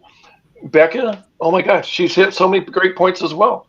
All of these points and all of these tips and all of these discussions tonight, I highly recommend you take out a notepad, take notes, watch the show several times, because at the end of the day, the more knowledgeable you are, and the better chances you have of the ability to actually take action on that knowledge. That's where all that comes into play. So I've even written 3 books. I'm a published author. Kim, she runs a law enforcement training facility. I mean, Becca, I haven't really talked with Becca very much, but we are doing so many different things on so many different levels and aspects of trying to fix the problem. Find just one where you fit in and do something. That's exactly what you just ended perfectly, because that's exactly what Becca just said. Just to her point, grab one thing for now. Grab Yep. the one thing that you do, and stick with that one thing for now. That's what she had just said. You just kind of mirrored it at the very end. You don't have to jump in all the way in the deep end. It's just grab one little thing at a time. Baby steps. Grab this over here. Get really comfortable with this, and then this over here. Then eventually, you're going to have so much courage and so much power, you won't even know what to do with it all. Right, and it keeps growing in a good way. Because my question at the beginning of the show was, do you save yourself first or do you save others first? It seems to me Right. you're doing that simultaneously. You're growing on both ends. You can't see how Mhm. animated I'm doing. I'm Italian. I use my hands a lot, so but you can't see. Just pretend there's a guy just with his hands going fucking crazy. Right, that's been me for like the last 3 hours. So anyway, but that's true, and that's grab the one thing, because even that one thing will lead to other things. Okay, you got that one down. You feel comfortable with that. Okay, great. Now let's try something. Because yeah, it can be daunting. It can be very overwhelming. I would assume it would be, but one day at a time. Because only one day at a time comes to us, right? You can prepare for down the road, but you can only apply it one day at a time. That's the way I Right. see it. Thank you for that. Kim, you're going to get the final word. I don't know if you could top these guys, but I don't think I can. I just want to highlight and applaud everything they said because I completely agree. My closing message would be to everyone who's listening, thank you for being one of the few who are willing to be aware and who are willing to do your part. Please remember that knowledge is only power if we're willing to do something with it. So exactly like they've said, I want to challenge you to pick one thing you can do to be part of the solution. Do it within the next week. We don't have a lot of time. What we need is action. It doesn't matter if it's not as big and heroic as you think it needs to be. What matters is that you are willing to not only be aware, but to actually do something to help. So thank you. And again, Greg, thank you for hosting this message. You're one of the few hosts that have the courage to feature this message. So thank you for letting us make more people aware and get this message to more people. you're more than welcome. You know that. Hey, it ain't the nice machine, okay? We're going to do whatever it takes, however it takes. You know what I mean? And as much love. I'm saying this as a guy, as an alpha male as a guy. So I have a lot of love from Alpha. Backhand hearts. And of course, for Double K here, she's my little sister. I'm ready to whip somebody's ass at this point. So, I mean, but seriously, there's a lot of love out there. And I mean, I'm glad she's double K and not triple K. oh my God. Can you imagine? Well, we had a double A. No. I didn't know if you were talking about batteries, alcohol. At this point, I had no idea. You know what I mean? But I'm very clever. Double K was the best I could do. At least they did that. Malibu. Be careful because you keep doing that dip thing, man. We're gonna have to talk off the air. That's crazy. I mean, you're gonna be on my show. You gotta stop screwing around. Oh, see, now you got her doing it. You see everybody ready? Oh my God! I haven't had this kind of time since I went through Wendy's drive. Still trying to figure out how Becca got hearts to show up. Yeah. Well, I'll tell you what. Keep This was, practicing. like I said, you let it fly. You say what needs to be said. That's what needs to be said. It's some people might think it as cringeworthy. Some people might think it as and they'll have disdain for you. Like they're actually pissed. Like, what are you shitting me? Drop to your knees and thank God that didn't happen to you. I don't understand anybody, and I mean anybody, that would have an issue with that. Oh, they want attention. No, but maybe if they would have gotten it when they needed it and when they asked for it, when they pleaded for it, maybe if they would have gotten it then, we wouldn't be sitting here right now. But we are, right? And I'm not scripted. This is organic. This is how I feel. I speak from the heart. And that's how I feel about our guests. And please, I'd love to have you both back. Maybe we'll have some others on there too, but it's supposed to be a powerful panel. It's a platform. I'm doing what I can by giving you my platform, my station's undivided attention because you deserve it. You deserve it. You deserve a lot more than that. I'm giving what I can, but once again, this isn't about me. More people want to do it. There's other radio stations. They need to do this too. Get it out there. We're going to get it out to people. We'll have you come by Saturday night. We'll rock on, and when they least expect it, boom, there you are. Just don't do that little dance out of that shit. But other than that, we're good to go now. But obviously, I'm just bringing a little levity. So thank you very much for joining us. I really do mean that in every sense of the word. That is Malibu, and that is Becca. Aren't they cool? I want to have like pizza with them, Kim. That's what we do in Jersey. Like I'm like, all right, these people are cool. I want to sit and eat with them. That's like the best thing you can do. I like it. Good pizza. Yeah. You too. Thank you for being here and being my co-host. Sometimes I don't know how to tackle it. It's not like I don't want to say the wrong thing, or all I could do is be genuine, and that's really what they need. That's what they want. I mean, that they don't want anything above and beyond. They don't want give us. We don't want to be exotic birds or cute puppies. They don't want that shit. Nah. They want you. They want to be heard. They want to be heard, and they are badasses. They really are. You too. Yeah, absolutely. But thank you for being here with me. I appreciate it. We sorry about the audio stuff, and that I feel like you were cheated not seeing my beautiful face. But next time, you'll be holding your beautiful face though. Well, I'll put it up on the screen. Hold on. There you go. There you go. I mean, it happened, but you know what? We go through it anyway. We went forward with it, and I am glad that we. No, seriously, I'm glad that we're here. This is the one everybody's seen that a million times. Look at that handsome devil. Look at I'm that. not as good looking as Kim, but I try my best. That's what I'm trying to achieve. But anyway, Kim, once again, much love to you. Thank you so much for being here. Of course. DigitalDefendersUnited.org. It's a very user friendly website. It is a legit 501c3. They're not trying to get money or do all these things, but I flashed it a little bit earlier. Take a look at it. Take a couple of minutes. What could be more important than that? You know what I mean? And just take a look and see how you can be safe online, how you can help your children. Let's make sure, if nothing else, we take away from this that maybe, just maybe, we could stop this from happening to one child with this information, with this broadcast, with these people that wear their heart on their sleeves. They're unafraid and they just want to be heard. And I will always, always give them a chance to be heard because they deserve it. And now, hopefully, they'll see me as a friend because I'd be honored. I really am. Kim, you'll always be my friend no matter what. So thank you so Likewise. much for being Respect. here. I will talk to you very soon. And maybe you'll Yep. come rock out with us on Saturday night. We'll see. Maybe we'll get them to come too. I'd But love you to. got, they've got to promise. Beckett was good, but he was good till the end there. Malibu, none of I that. can't promise we won't dance. That's probably. Well, you won't be on camera. Speaking there. for myself. Oh, I fine. planned around you guys. No, but for Thank real, you. thank you for having us. It means a lot, and it's an honor to represent this message and bring on some other people that I consider definitely some of my people. Like, these are some of the people that I respect highly, and I'm so proud of them for, again, what they've overcome, but what they're doing today. So I'm happy for people to meet their faces of real warriors, and also Very hopefully be good. inspired that they too can do their part. So, Greg, I really appreciate it, man. We will see you soon. Yes, of course, always. Thank you so much. Ladies and gentlemen, Ms. Kim Kelley from Digital Defenders United. We had Becca, we had Malibu. Those are real people. We did not rehearse. We did not read off of the teleprompter. I have it off. Goddamn thing doesn't work at the time anyway. But it wasn't scripted whatsoever. I didn't tell them what to say. They didn't ask me what to say. I wasn't prompted with questions. None of those things.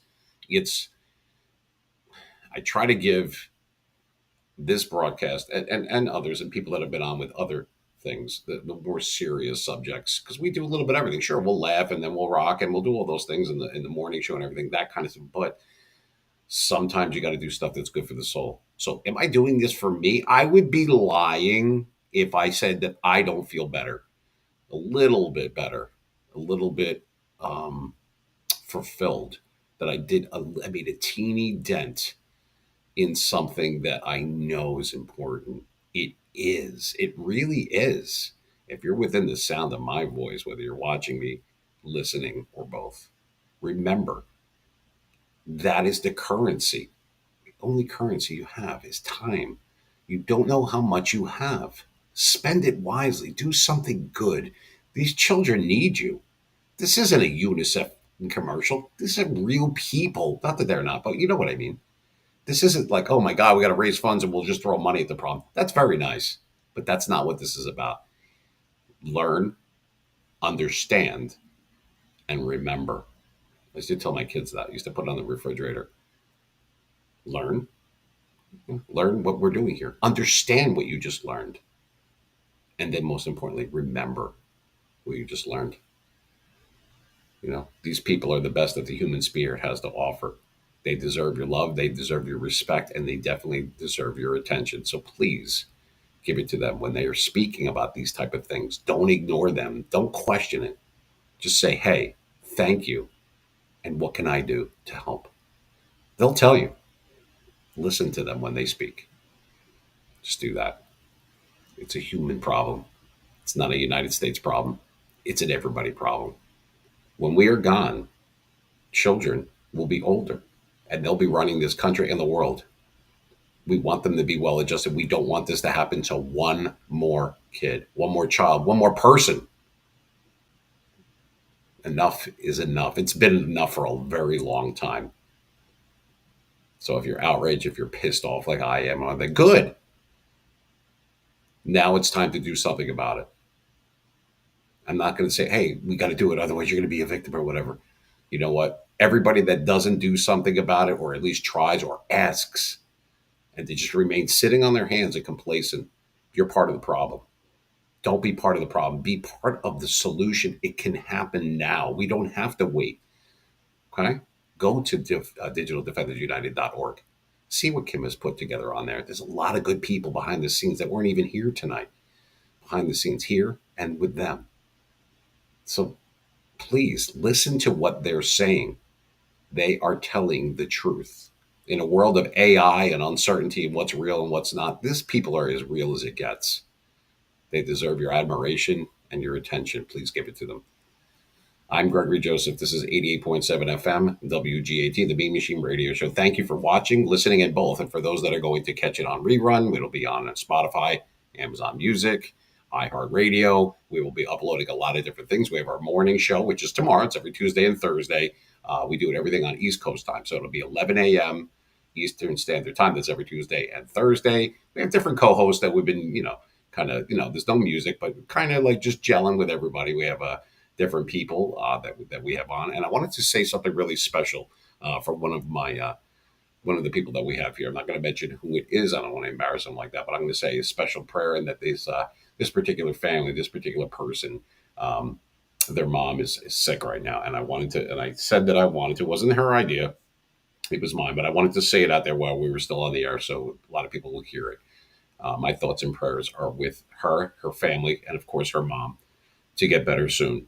And I wanted to be a man of my word and say that. So I just did. So, and I really mean that. So hopefully her mom will get better soon and that her family can adjust accordingly. So my prayers, my thoughts, and my love go out to them. And they know who they are. She knows who she is. Anyway, that being said, we're going to end it right there. We're going to go off the air. Thank you for listening. Hey, it's satellite radio. So if you're not in that one little part of northern New Jersey, because we're bouncing off the New York towers and that kind of thing, you can still get us on X on Saturday nights, 8 p.m. Eastern Standard Time. 70s, 80s, 90s. It's all Gen X music. But millennials are allowed to come. Now, we play the boomer music early because they go to sleep early, But I'm kidding. No, but really they do. So remember, you know what I mean? We'll have a medication dedication. We'll have some fun stuff going on. A lot of things. We'll have a little skit that we do. We're going to have a couple, maybe one or two celebs stop by. You never know who's going to come by. And then 4th of July weekend, we're going to be doing a double show, one on Friday, because 4th of July falls on a Friday. And then that Saturday, we're going to have an old 80s night. I believe that one is going to be Friday. It's like straight through. It's like 11 hours. So I'm going to need my beauty rest. I don't need much of that, but a little bit. Anyway, so that's Friday the 4th, Saturday the 5th. This coming up weekend, some of these 80s, 90s, mean mix of everything. Not just rock, mostly, but we're going to play a little bit of something for everything. You want to drop us a line, you have something that you want to say, either about this show or anything else that we're doing here, it's info@meanmachineradio.com. Drop us a line, let us know. At Mean Machine Radio on YouTube, at WGAT Meme Radio on Twitter. Follow us on there. TikTok, Instagram, it's under Mean Machine Radio Network, and I believe it is Mean Machine 973 for Facebook. So we're on all those different things. Thank you for listening. Thank you for watching. You had a lot of choices on how to spend the last few hours, and you chose to spend it with us, with me. I am Gregory Joseph, and on behalf of myself, Kim, Kelley, Becca, and of course, Malibu, thank you for watching. Thank you for listening, really listening. We appreciate you. Have a great night. Take care.